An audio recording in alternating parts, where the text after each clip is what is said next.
அனைவருக்கும் வணக்கம். பத்திரிகை ஊடக நண்பர்களுக்கு வணக்கம், நண்பர்களுக்கு வணக்கம்.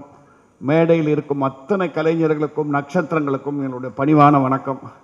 இதில் இருக்கிறதுலே ரொம்ப சின்ன ரோல் பண்ணவன் நான் தான். என்னை ஏன்டா முதல்ல கூப்பிட்டாங்கன்னா வேறு ஒன்றும் இல்லை, எங்கள் சபா ப்ரோக்ராம் ஒன்று நடந்துகிட்ருக்கு, அதுக்கு சீக்கிரம் போகணும், அதனால தான். இந்த ஹோட்டலுக்குள்ளே இந்த ஃபங்க்ஷனுக்கு வரும்போது எனக்குள்ள ஒரு வைப் ரொம்ப நல்லா இருந்தது. காரணம், ரொம்ப நாள் கழித்து என்னுடைய பத்திரிகை நண்பர்களோடு உட்காந்து ஒரு குரூப் ஃபோட்டோ எடுத்துக்கிட்டேன் நான். அதுக்கு உங்களுக்கெல்லாம் ரொம்ப நன்றி பத்திரிகை நண்பர்களே.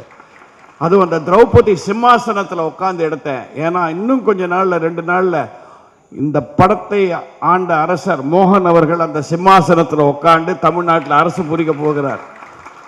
இதில் சந்தேகமே இல்லை. இந்த படத்தில் நடிக்கும்போது எனக்கு வைப் ரொம்ப நல்லா இருந்தது. இன்றைக்கி ட்ரெய்லர் அண்ட் சாங்ஸ் பார்க்கும்போது எக்ஸ்ட்ராடினியாக இருக்குது. ஸோ அதனால தான் சேஃபாக என் பக்கத்தில் உட்கார வச்சாங்க நினைக்கிறாங்கள. Thank you for being so lovely and doing so well இந்த movie. Every one, Natty Kitty அத்தனை பேரும் they have lived the role. I congratulate them. டெஃபினட்டாக இது எல்லா பட விழாவிலையும் சொல்கிற மாதிரி வெற்றி பெறும் சொல்ல பார்த்த உங்களுக்கே ஒரு சின்ன வைப் வந்திருக்கும். இந்த படம் ஓடுங்கிறது மட்டும் இல்லை, ஓடணும் அப்படிங்கிறது நான் ஆண்டவனை பிரார்த்தி கொள்த்துக்கிறேன். Thank you sir. With your kind permission, I would like to leave because I have a function waiting. Thanks a lot, sir. God bless. அனைவருக்கும் எனது பணிவான வணக்கம்.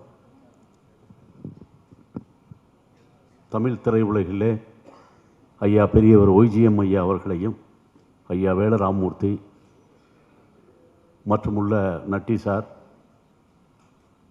இந்த படத்தினுடைய கதாநாயகிகள் ஜிப்ரன் சார், எடிட்டர் மற்றும் உள்ள ஒட்டுமொத்த டெக்னீஷியன், இங்கே வந்திருக்கும் பத்திரிகை நண்பர்கள், உங்கள் அனைவருக்கும் மும்பை தமிழர்கள் சார்பாக பணிவான வணக்கம். இந்த படத்தினுடைய பூஜையை எனது மூத்த சகோதரர், மும்பையில் சட்டமன்ற உறுப்பினராக இருக்கிறவர் அண்ணன் தமிழ்ச்செல்வன் அவர்கள் தான் நிதின் தேசாய் ஸ்டுடியோ கர்ஜெட்டில், மும்பை அவுட்டரில் இருக்க நிதின் தேசாய் ஸ்டுடியோவில் சாமி மட்டும் மங்களகரமாக அந்த பூஜையை துவக்கி வச்சார். அதுக்கப்புறம் சின்ன சின்ன பிரச்சனைகள் அங்கே நிறைய இஷ்யூஸ் போணுச்சு. அவ்வளோ பிரச்சனையும் ரொம்ப அசாத்தியமாக எனக்கு உடன்பிறவா சகோதரர் மோகன்ஜி அவர்கள், எதுவாக இருந்தாலும் பார்த்துக்கணும்னே, உங்கள் குடும்பம், நம்ம சகோதரர் அண்ணன் எம்எல்ஏ மட்டும் எங்களுக்கு ஒரு மாரல் சப்போர்ட்டிவாக இருந்தால் போதும், நான் டெஃபினட்டாக அந்த படத்தில் ஜெயிச்சிருவேன்னு டே அண்ட் நைட்டு அவ்வளோது எஃபோர்ட்டு போட்டு இந்த படத்தை ஒர்க் பண்ணார். கிட்டத்தட்ட ஒரு 10 நாள் அங்கே இருந்தோம்.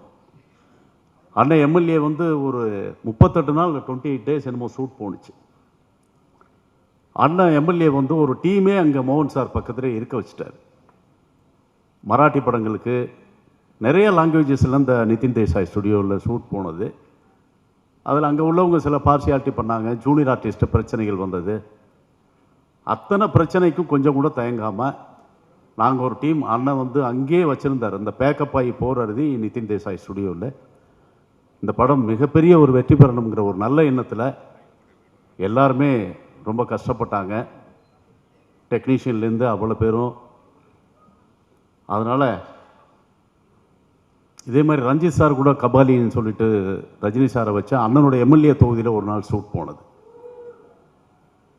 அங்கே ஒரு சின்ன பிரச்சனை. அந்த லோக்கலில் உள்ள லொக்கேஷன் மேனேஜர் நேரடியாக உடனே அண்ணனை தொடர்பு கொண்டு, ரஜினி சாருடைய ஷூட்டிங் உங்கள் தொகுதியில் ஒரு பெரிய செட்டு போட்டிருக்கோம், அதுக்கு பர்மிஷன் கொடுக்க மாட்டேங்கிறாங்கன்னு சொல்லி உடனே அண்ணனை தொடர்பு கொண்டார். நான் எதுக்கு இதை சொல்ல வரேன்னா, ஒரு தமிழ் சினிமா மட்டும் இல்லை, என்னைக்கும் இன்றைக்கும் தமிழர்கள் 3 பீரியடு தொடர்ச்சியாக எம்எல்ஏ ஆகி, இந்த தமிழ் சினிமா மட்டும் இல்லை, தமிழர்கள் எங்கே இருந்தாலும் எந்த உதவினாலும் உடனே முன்னின்று அதுக்காக அண்ணன் எப்பவும் முன் அந்த உதவியில் செஞ்சு கொடுத்துட்டு தான் தூங்குவார்.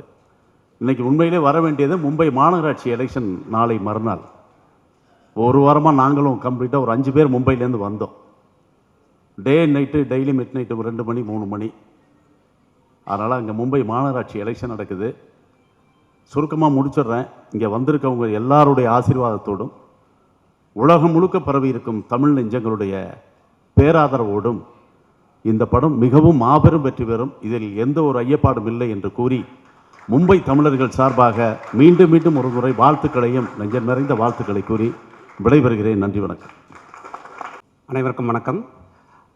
இந்த படத்தில் ஒர்க் பண்ணுறதுக்கு வாய்ப்பு கொடுத்த ப்ரொடியூசர் சார், டைரக்டர் எல்லாருக்கும் நன்றி. படம் ரொம்ப நல்லா வந்திருக்கு. எல்லோரும் சொல்கிற ஜென்ரல் வேர்டு தான். பட் எடிட்டராக ஃபஸ்ட் ஆடியன்ஸ் நான் தான் இந்த படத்துக்கு. டேரக்டர் கூட பல விஷயங்கள் நம்ம பார்த்தோம், டிஸ்கஸ் பண்ணோம். நாங்கள் எதிர்பார்த்த அளவுக்கு இந்த படம் ரொம்ப நல்லா வந்திருக்கு. உங்களோட அனைவருடைய ஆதரவும் தந்து இந்த படத்தை வெற்றி பெற வைக்கணும். நன்றி, வணக்கம். நடிகர் அனைவருக்கும் வணக்கம். இது நாங்கள் எதிர்பார்க்காத விஷயங்கள், நிறைய விஷயங்கள் கொண்டு வந்தார் மிஸ்டர் டைரக்டர் அவர்கள். சின்ன சின்ன விஷயந்தான் முதல்ல ஆரம்பித்தோம், ஆனால் இவ்வளோ பெரிய செட்டு வரும்ன்ற யாருக்குமே நினைக்கல. இது நல்லா வெற்றி பெறும்னு நம்புகிறோம், வெற்றி பெறும். நன்றி, வணக்கம். எல்லாருக்கும் தேங்க்ஸ். இந்த வாய்ப்பு கொடுத்த மோகன் சாருக்கும் ப்ரொடியூசருக்கும் நன்றி. சார் உங்களுக்காக பயங்கரமாக விசில்லாம் அடிச்சிருக்காங்க சார், அதுக்காக 2 வார்த்தை எக்ஸ்ட்ராவாக சொல்லிடுங்க சார். ஆக்சுவலி நான் ஒரு 10 இயர்ஸ் கேப் இங்கே தமிழ் சினிமாவில் யூஎஸில் செட்டில் ஆகிட்டேன். இந்த படத்துக்காக தான் நான் வந்திருக்கேன், இந்த திரௌபதி 2க்காக. மோகன் சார் இருந்தால் ஹர்காரம் மூவி பார்த்துட்டு என்னை இந்த படத்துக்காக கூப்பிட்ருக்காருங்க. சார் நான் ஒரு கேள்வி கேட்குறேன் சார். இது ஒரு பீரியாடிக் ஃபிலிம் அப்படின்றனால உங்களுக்கு எவ்வளோ சேலஞ்சிங்காக இருந்தது எடுக்கிறதுக்கு? சார் ஏன் சார் முன்னாடி சார் அப்படியே பின்னாடி போயிட்டார். எவ்வளோ டிஃபிகல்ட்டாக இருந்தது சார் பீயிங் பீரியாடிக் ஃபிலிம் எடுக்கும்போது ஒரு டிஓபிக்கான அந்த விஷயங்கள்? இல்லை, சில விஷயங்கள் வந்து நேச்சுரலிசம் நாங்கள் இது பண்ணுறதுக்கு லைட்டிங்ஸ் எல்லாமே நாங்கள் ப்ராக்டிக்கல் இஷ்யூஸ் நிறைய இருந்தது. ஸோ கொஞ்சம் நிறைய ஒர்க் அவுட் பண்ணிவிட்டு இது பண்ணிருந்தோம். ஸோ இந்த வாய்ப்பை அளித்த என்னோட டைரக்டர் சாருக்கும் ப்ரொடியூசர் சாருக்கும் முதற்கண் என்னோட வணக்கம் sir. Thank you so much sir. ஏன்னா இது என்னோடய ஃபர்ஸ்ட் மூவி. ஸோ இது ரொம்ப ஒரு பயத்தோடு தான் போனோம். ஆனால் சார் எல்லாத்துக்கும் எங்களை ஈஸியாக என்ன சொல்கிறதுனே தெரில, எனக்கு அங்கே ரொம்ப ஹெல்ப்ஃபுல்லாக இருந்தார் டைரக்டர் சார் தான். ஸோ இன்னொரு விஷயம் என்னென்னா, இந்த சாங் எடுக்கும்போது ஜானி சிராக் சார் தான் கலக்குனார். அந்த மூமெண்ட்டு இப்போ வரைக்கும் எல்லாருமே செம ஹுக் மூமெண்ட்டாக சோஷியல் மீடியாவில் எட்டு சேர்ந்த எங்கள் மீடியா பீப்புள்ஸ்க்கு ரொம்ப தேங்க்யூ. ஸோ இங்கே மேடைகள் வீழ்த்திருக்கும் அனைவருக்கும் நன்றி, தேங்க்யூ. இது என்னோடய ஃபர்ஸ்ட் ஸ்டேஜ், என்னால் பேச முடியல, என்னன்றது தெரியல, பயமாக இருக்குது. அங்கே எடுக்கும்போது பயம் இல்லை, ஆனால் இந்த ஸ்டேஜில் வரும்போது ரொம்ப பயமாக இருக்குது. Okay, thank you, thank you so much. தாய் தந்தைக்கு வணக்கம், நான் வணங்கும் கடவுளுக்கு வணக்கம், மேடையில் உள்ள அனைத்து பெரியோர்களுக்கும் வணக்கம், எங்களை வாழ வைத்து கொண்டிருக்கும் பத்திரிகையாளர்களான உங்கள் அனைவருக்கும் வணக்கம். எனக்கு வாய்ப்பளித்த என் தம்பி மோகன்ஜி டைரக்டருக்கும் ப்ரொடியூசர் சாருக்கும் மிக்க நன்றி. படம் ரொம்ப நல்லா வந்திருக்கு. இந்த வெற்றி அடையக்கூடிய படத்தில் நானும் விருதாம்பாள்ன்ற ஒரு கேரக்டர் பண்ணியிருக்கேன். எல்லாருமே இந்த படத்தில் யாரும் நடிக்கலை, அந்தந்த கேரக்டரை வாழ்ந்திருக்காங்க. எங்களுக்கெல்லாம் நீங்கள் தான் நிறைய ஆதரவு கொடுத்துட்ருக்கீங்க. மேற்கொண்டு இந்த படத்துக்கும் எங்களுக்கு நிறைய ஆதரவு கொடுக்கணும். உங்களால் தான் நாங்களாம் வாழ்ந்துட்டுருக்கோம், இனிமேலும் வாழணும். என் தம்பி மோகன்ஜி அடுத்தடுத்து நிறைய படங்கள் பண்ணிகிட்டே இருக்கணும். அவரை பற்றி சொல்ல வார்த்தையே கிடையாது. ஒரு செகண்டு கூட வீண் பண்ண மாட்டார். அடுத்தடுத்து பழம் போயிட்டே இருப்பார். அவர் வேகத்துக்கு கிடைச்ச பெரிய வெற்றி படம் இது. நிச்சயமாக வெற்றி அடையும். உங்கள் எல்லாருக்கும் வாழ்த்து. அனைவருக்கும் வணக்கம். ஸோ முந்தைய படம் பகாசுரன்லேயே ஒரு ரோல் பண்ண வேண்டியது, ஆனால் அது நெகட்டிவான ஒரு ரோல் அப்படின்னாரு. அதுக்கப்புறம் டைரக்டர் சார் வேணான்னாரு. அடுத்த படத்தில் கண்டிப்பாக ஒரு முக்கியமான ஒரு கதாபாத்திரமாக இருக்கும். ஈவன் நான் மேடையில் ஏறுறதுக்கு முன்னாடி கூட தியேட்டரில் வந்து பார்த்து தெரிஞ்சுக்கிட்டோம், உங்கள் கதாபாத்திரத்தை மட்டும் ரிவீல் பண்ணாதீங்க அப்படின்னு இருக்கார். ஆனால் ட்ரெய்லரில் ஒரு சின்னதாக ஒரு ஷார்ட் இருக்குது, அது நான் தானே தெரியாது, ஒரு செகண்டில் இப்படி வந்துட்டு போவோம். இந்த வாய்ப்பு எனக்கு கொடுத்த மோகன்ஜி டைரக்டர் சாருக்கு என்னோடய மனமார்ந்த நன்றிகள். இந்த படம் வெற்றி அடைய என்னுடைய வாழ்த்துக்கள். அண்ட் எனக்கு ரொம்ப உறுதுணையாக இருந்து என்ன இதுவரையும் வழி நடத்திட்டு போயிட்டுருக்கேன், எனக்கு ரொம்ப நம்பிக்கை கொடுத்துட்ருக்கேன் என்னோடய நண்பர் ரிசுபாய்க்கும் இந்த நேரத்தில் நான் நன்றி சொல்லிக்கிறேன். அண்ட் இந்த படத்தில் நடிச்சிருக்க அத்தனை நடிகர்களுக்கும், அத்தனை டெக்னீஷியன்ஸுக்கும், especially cameraman, art department, music director எல்லாருக்குமே என்னுடைய வாழ்த்துக்களும் நன்றிகளும். ரொம்ப முக்கியமாக ஒருத்தரை சொல்லி ஆகணும், என்னோடய மேக்கப் ஆர்டிஸ்ட் ரொம்ப சிரமப்பட்டது, என் கூடவே சேர்ந்து சிரமப்பட்டிருக்காருன்னா ஒரு 2-2.5 மணி நேரம் அந்த மேக்கப்பை போட்டிருக்காங்க. நானாக இருக்கக்கூடாது, நானும் தெரியக்கூடாது அப்படின்னு. ஒரு சின்ன க்ளூ சொல்லணும்னா, இதில் நான் ஒரு ராஜாவாக பண்ணியிருக்கேன். ராஜான்ன உடனே ஃபஸ்ட்டு என்கிட்ட கதை சொல்லும் போது நான் பயங்கரமாக கிரீடெல்லாம் வச்சுருக்க போகிற போல் பயங்கரமான காஸ்டியூம் இருக்கும் போல் அப்படின்னு நினச்சேன். அதுக்கப்புறம் அந்த காஸ்டியூம் ரிவீல் பண்ணும்போது தான் தெரிஞ்சு இதை நானே ரிவீல் பண்ணக்கூடாது அப்படின்னு. ஸோ அப்படி ஒரு காஸ்டியூமில் இந்த படத்தில் நடிச்சிருக்கேன். ஸோ கண்டிப்பாக தியேட்டரில் வந்து பாருங்க. இந்த படம் எனக்கு ரொம்ப பிடிச்சி, ரொம்ப இந்த கதையை வந்து நான் ரொம்ப தேடிட்டு இருந்த ஒருத்தரை இன்றைக்கி தான் மேடையில் பார்த்தேன். அது இந்த வசனகர்த்தா, எங்களை கஷ்டமான டயலாக்கெல்லாம் எழுதி கொடுத்தவங்க நீங்கள் தானே அப்படின்னு மனசுக்குள்ளே சொல்லிட்டு இருந்தேன். ஓகே, ரொம்ப சிரமமே இல்லாமல் எங்களுக்கு கோ டைரக்டர் சாருக்கு இந்த இடத்துல நன்றி சொல்லணும். ஏன்னா ஒவ்வொரு வாட்டியும் நாங்கள் இதை ரிஹர்சல் எடுத்து மறுபடியும் நடித்து பார்த்து ஓகே சொல்லியிருக்கேங்க. அதை எல்லாத்துக்குமே எங்களுக்கு கற்றுக் கொடுத்துருக்கேன். இன்றைக்கி நான் இந்த படத்தில் நிறைய கற்றுக்கிட்டேன். ஓகே, ஸோ நிறைய கேமரா முன்னாடி நம்ம இத்தனை வருடங்கள் பழகியிருந்தாலும், ஆனால் இந்த கேமரா உண்மையிலேயே ஒரு பெரிய பயத்தை கொடுத்தது. எந்த விதத்துலையும் எந்த டெக்னீஷியன்ஸையும் யாரையும் கால அவகாசம் எடுத்துக்கூடாது, நேரத்தை வீணடிச்சிடக்கூடாதுன்றதுல ரொம்ப ப்ராக்டிஸ் பண்ணி ரிஹர்சல் பண்ணி தான் இந்த படத்தை நாங்கள் பண்ணோம். Thank you for this opportunity. நன்றி. இந்த படம் மிகப்பெரிய வெற்றி அடைய வாழ்த்துக்கள். அண்ட் நீங்களும் இதுக்கு தொடர்ந்து சப்போர்ட் பண்ணுங்கள். Thank you so much. அனைவருக்கும் வணக்கம். நான் ஃபஸ்ட்டு வந்து ஒருத்தரை பாராட்டணும்னு நினைக்கிறேன். இந்த திரௌபதி 2 நடக்கிறதுக்கு அதுக்கு முக்கியமான காரணம் வந்து சோழ சக்கரவர்த்தி சார் தான். ஏன்னா ஆமாம், கண்டிப்பாக கைத்தட்டுங்க. ஏன்னா இதுக்கு 2 விஷயம் வேணும். நல்ல ஃபண்டு வேணும், தில்லு வேணும். இது ரெண்டுமே அவர்கிட்ட ரொம்ப நல்லாவே இருந்தது. நான் ஷூட்டிங் ஸ்பாட்டில் வந்து ஒரு 4 வாட்டி சாரை பார்த்துருப்பேன். அவர் வருத்தப்பட்டோ இல்லை கோவமாவோ இல்லை முகம் இறுக்கமாவோ இருந்ததில்ல, சிரிச்ச மெனிக்கே இருப்பார் சார். அதை பார்க்கும்போது தெரிஞ்சது என்னடா அது எப்படி இவ்வளோ ஸ்மைலிங்காக இருந்திருக்காரு எல்லாமே பார்க்குறோம். ஏன்னா அவரோட ஃபுல் ட்ரஸ்ட் வந்து நம்ம மோகன்ஜி சார் மேலே போட்டிருக்காங்க அந்த ட்ரஸ்ட்டை. ஏன்னா இல்லை சாதாரண விஷயம் இல்லைங்க, இது ரொம்ப பெரிய விஷயம். ஏன்னா இங்கே வந்து பாகுபலின்றாங்க, அடுத்து நமக்கு வந்து பொன்னியின் செல்வன்றாங்க. இப்போ இந்த சப்ஜெக்ட் எடுக்கிறதுன்றது சாதாரண விஷயம் இல்லை. அதுக்கு வந்து ஒரு தனி கான்ஃபிடன்ஸ் வேணும். அந்த கான்ஃபிடன்ஸ் வந்து மோகன்ஜி சார் கிட்ட இருந்தது. அவர் வந்து நான் ஒரு 10 வருஷத்துக்கு முன்னாடி பார்த்துருந்தேன். ஸோ அதுக்கப்புறம் வந்து ஜல்லிக்கட்டு ப்ரொட்டஸ்ட் இருக்குது பார்த்தீங்களா, அப்போ ஃபஸ்ட்டு ஒரு 4 பேர் இருந்தாங்க. அந்த 4 பேரில் இவர் ஒருத்தர். ஏன்னா அதை நான் நேரில் பார்த்தேன், எனக்கு நல்லா தெரிஞ்சுது. ஸோ அதுக்கப்புறம் நான் 3ஆவதாக பார்க்கும்போது 10 இயர்ஸ் ஆச்சு. பார்க்கும்போது லைக் எனக்கு ஒரு சின்ன டவுட்டு, சரி நம்மளை உள்ளே சேர்த்துப்பாங்களா. ஏன்னா எங்களை மாரி நடிகர்களுக்கு ஒரு விஷயம், ஒரு கேட்டகரி ஆட்கள் அந்த கேட்டகரி ஆட்களை மட்டும் தான் உள்ளே சேர்த்துக்கிறாங்கன்ற மாரி இருந்தது. ஸோ அந்த தாட்டில் வந்து இவர்கிட்ட நான் ரொம்ப நாளாக வாய்ப்பே கேட்கல.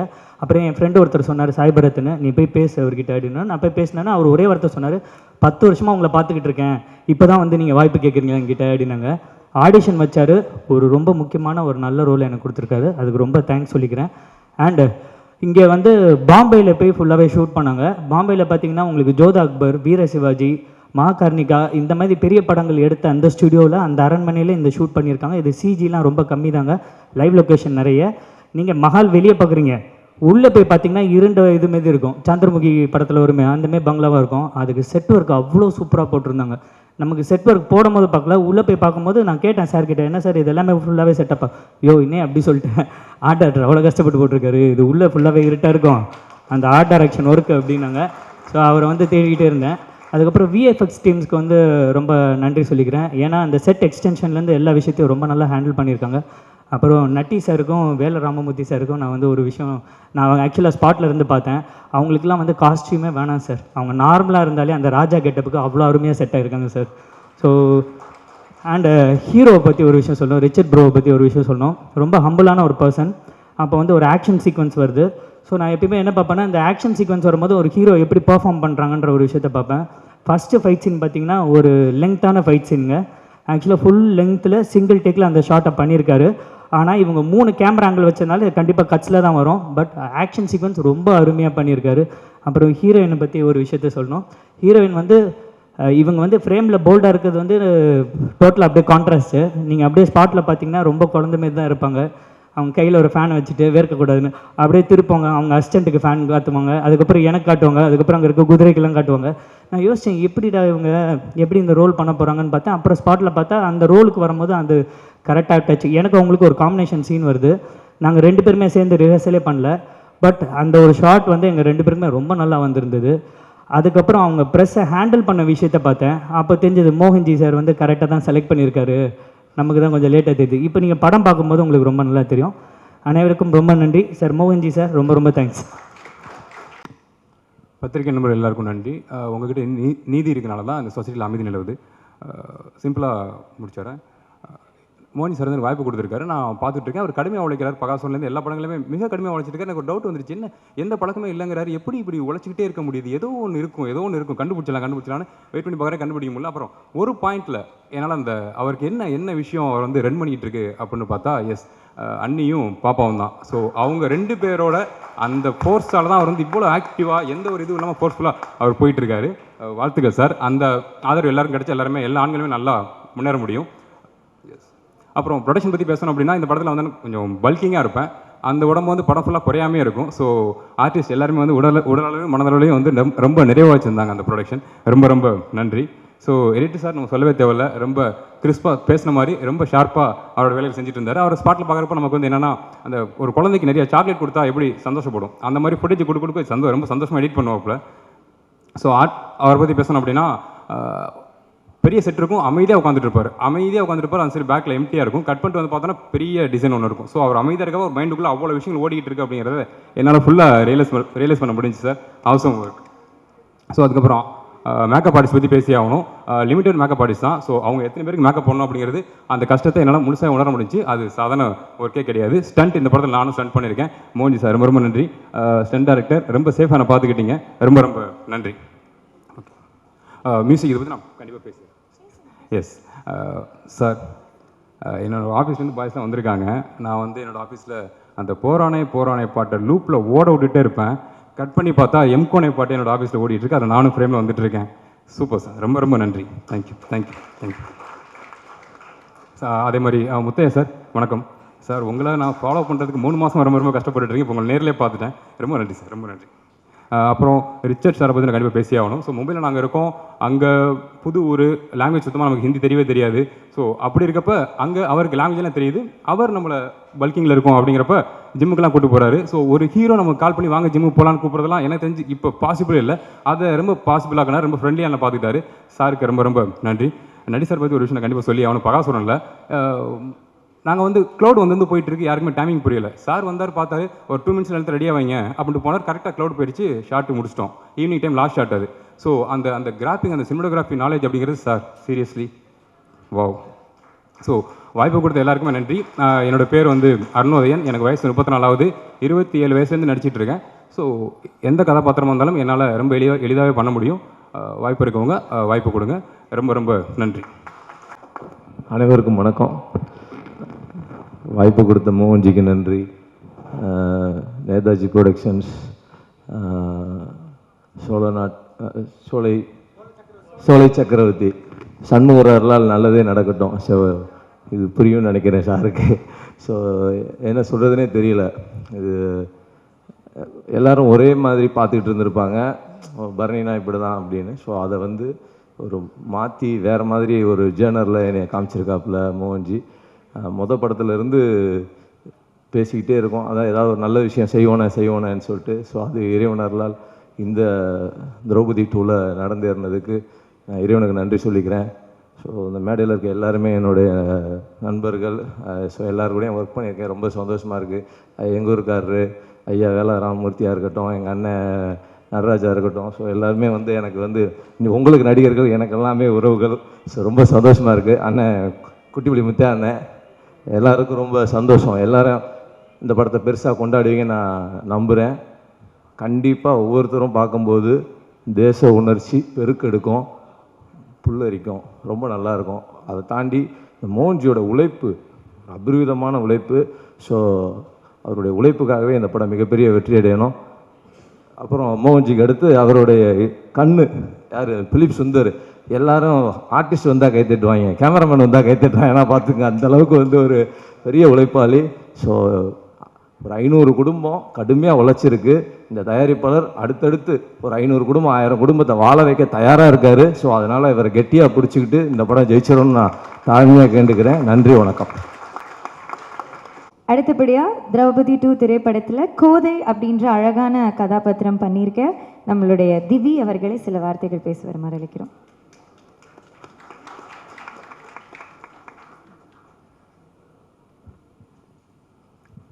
ஓகே, ஆக்சுவலி அவங்களுக்கு வந்து கொஞ்சம் பேசுறதுக்கு வந்து. எல்லாருக்கும் வணக்கம். Okay, where do I start?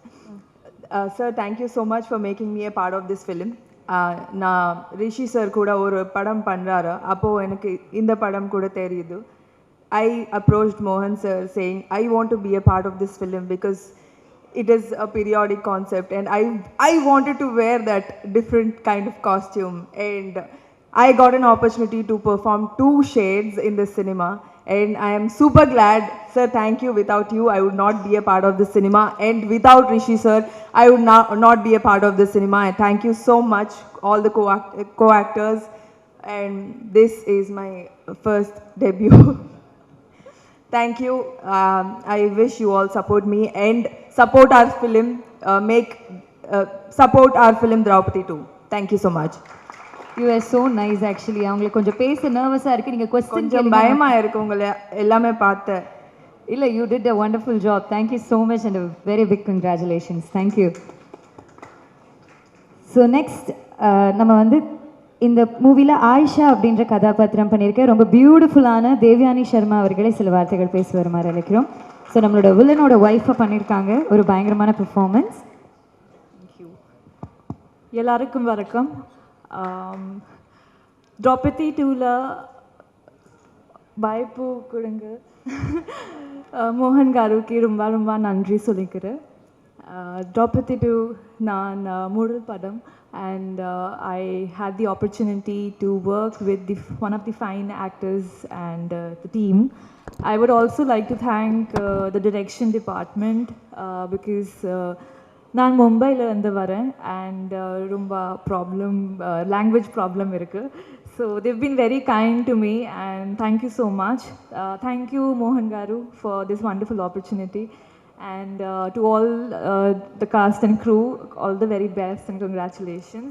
Please do watch it in theaters, and wishing you all a very happy Pongal. Thank you so much. Thank you so much. அடுத்ததாக மேடைக்கு ஒரு இம்பார்ட்டண்டான ரோல் படத்தில் பண்ணியிருக்க மலை அண்ணன் அப்படின்ற ஒரு கதாபாத்திரம் பண்ணியிருக்காரு. நம்மளுடைய டைரக்டர் சரவண சுப்பியா அவர்களே சில வார்த்தைகள் பேசி வருமாறு அழைக்கிறோம். என்னுடைய மாலை வணக்கம். நான் ஆல்ரெடி உங்கள் எல்லோரையும் ஆல்மோஸ்ட் காலையிலே பார்த்துட்டேன் வேற ஒரு ஆடியோ ஃபங்க்ஷனில். ஸோ உங்கள்கிட்ட ஒரு பீதி தெரியுது, ரொம்ப நேரம் பேசி கொண்டுட்டானோன்னு. அதெல்லாம் ஒன்றும் இல்லை, இது ஒரு ஆடியோ ஃபங்க்ஷன். எல்லோரும் மோகன்ஜியை பற்றி பேசிட்டாங்க. எனக்கு அவரோட ஏற்கனவே ஒர்க் பண்ண அனுபவம் இருக்குது. Is a good energy fellow. அவர்கிட்ட இருக்கிறப்ப ஒரு பாசிட்டிவ் வைப் இருக்கும். டிஃப்ரென்ஸ் சார் ஃப்ரம் த வாகை சுரவா டு இந்த ஃபிலிம் வரைக்குமே, திரௌபதி 2 வரைக்குமே அவருடைய எனர்ஜி வந்து கொஞ்சம் கூட குறையல. அது மெலடியாக இருக்கட்டும், இல்லை கேலப் சாங்காக இருக்கட்டும், ரொம்ப பிரமாதமாக பண்ணியிருக்காரு. Choreography is also very good. படத்தில் வந்து மேக்கப் ஆர்டிஸ்ட்லேருந்து, காஸ்டியூமர்ஸ்லேருந்து, ஃபைட் கோரியோகிராஃப் பண்ணவங்க, டான்ஸ் கோரியோகிராஃப் பண்ணவங்க, மற்ற all technician, assistant directors, co artist எல்லாருக்குமே ரொம்ப இந்த படம் வந்து ஒரு பெரிய திருப்புமுனையாக இருக்கும். ஒரு பானை சோத்துக்கு ஒரே ஒரு சோறு பதன்வாங்க. மோகன் வந்து நான் சிட்டிசன் பண்ணுறப்ப அதில் எனக்கு ரொம்ப சேலஞ்சிங்காக அல்லது எனக்கு பிடிச்ச சீன் எதுன்னு சொன்னால் அந்த மூச்சு காற்று கொடுத்து அந்த குழந்தை தப்பிச்சு வர்றது. அது மாதிரி இந்த படத்தில் ஒரு சீன் ஒன்று வச்சுருக்காரு. ஒரு தாய் வந்து ஒரு குழந்தைய பக்கிற சீன் ஒன்று வச்சுருக்காரு. இதுக்கு முன்னாடி நான் படித்ததும் இல்லை, பார்த்ததும் இல்லை, உலகத்திலே அப்படி ஒரு கதை நான் கேட்டதும் இல்லை. ஒரு செகண்ட் அப்படியே ஆடி போயிட்டேன். அப்படிப்பட்ட ஒரு அற்புதமான காட்சி. அதுக்காகவே ஜிம்னாஸ்டிக் தெரிஞ்ச ஒரு லேடியை நடிக்க வச்சிருந்தார். அந்த சீன் அப்படி தான் எடுக்க முடியும் அப்படின்னு. மோகன் உங்களுடைய கோரியோகிராஃபில் வந்து நிறைய இடத்துல வந்து டைரக்டராக நிறைய சிக்னேச்சர் ரொம்ப நல்லா இருக்குது. சாங் வந்து மெலடி வந்து பட்டைய கிளப்பியிருக்கு. Producer sir, cost of productions வந்து இந்த படம் ஒரு பெரிய பட்ஜெட்னா கூட டெஃபினட்டாக அதை விட டபுள் மடங்கு உங்களுக்கு வந்து பணத்தை சம்பாரித்து கொடுக்கும். ஏன்னா எல்லாருமே தன்னுடைய அர்ப்பணிப்பை கொடுத்துருக்காங்க. ரிச்சர்ட் சார், நட்டி சார், பரணி சார், இந்த மாதிரி தெரிஞ்ச ஆர்டிஸ்ட் நிறைய பேர் இருக்காங்க. எனக்கு நட்டியோட இது 3வது படம். ஸோ அவங்க எல்லாருக்கும் உங்கள் சார்பாக என்னுடைய வாழ்த்துக்களை பதிவு பண்ணுறேன். நன்றி, வணக்கம். எல்லாரும் வணக்கம். So this film is belong to deeply connected to Tamil culture. So I have prepared a Tamil speech to press and media. So if any mistake, please excuse. After Kapan and Agilan, உங்களுக்கு எல்லாரும் திரும்ப meet பண்றது எனக்கு ரொம்ப சந்தோஷம். Thank you so much for the constant love, support and encouragement. You have always given me media support illati. Number cinema travel ரொம்ப கஷ்டம். You have always stood by us and I am truly grateful for you. First of all, I want to thank you to our director, Mohanji. Sir, நீங்கள் ரொம்ப bolt decision எடுத்து இருக்கிறீங்க. ரொம்ப பெருக்கு தெரியாத ஒரு ஹிஸ்டரி நீங்கள் கோடு வந்து இருக்கிறீங்க. வீர் வல்லால் மகாராஜா அவரோட sacrifice, அவரோட bravery and the fight to protect this beautiful land. இதெல்லாம் ரொம்ப பவர்ஃபுல்லாக போர்ட்ரேட் பண்ணியிருக்கிறீங்க. Tamil Nadu is not just a place, இது ஒரு கல்ச்சர், ஒரு ட்ரெடிஷன், ஒரு identity, land of colour, land of language, land of courage, land of love and history.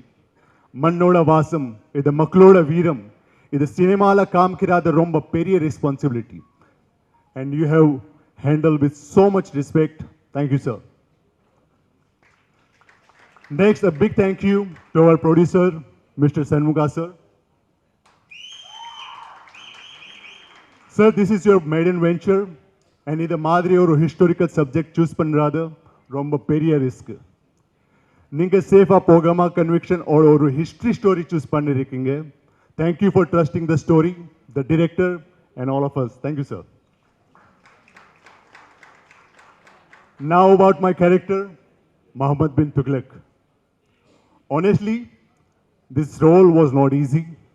This is not a character you try to please people with. Power, fear, cruelty, intelligence, conflict, எல்லாமே mix ஆகிருக்கிற ஒரு strong character.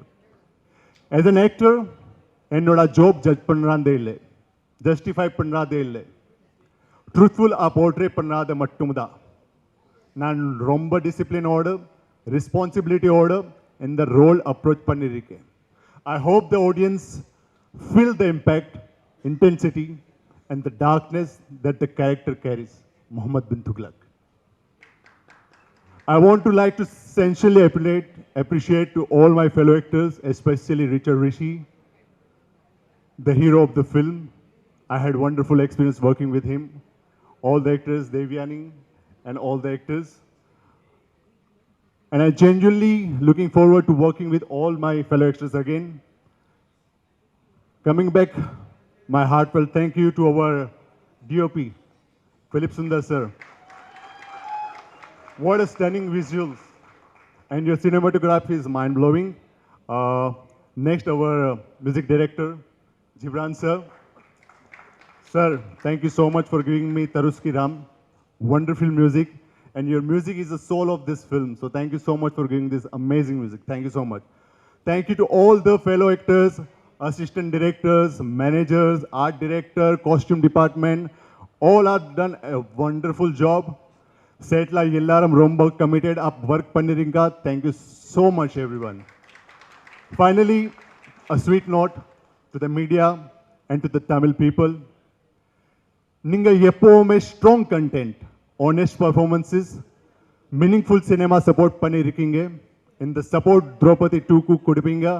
நான் ரொம்ப நம்பிக்கையா இருக்கு. Once again, thank you so much for all the love and support.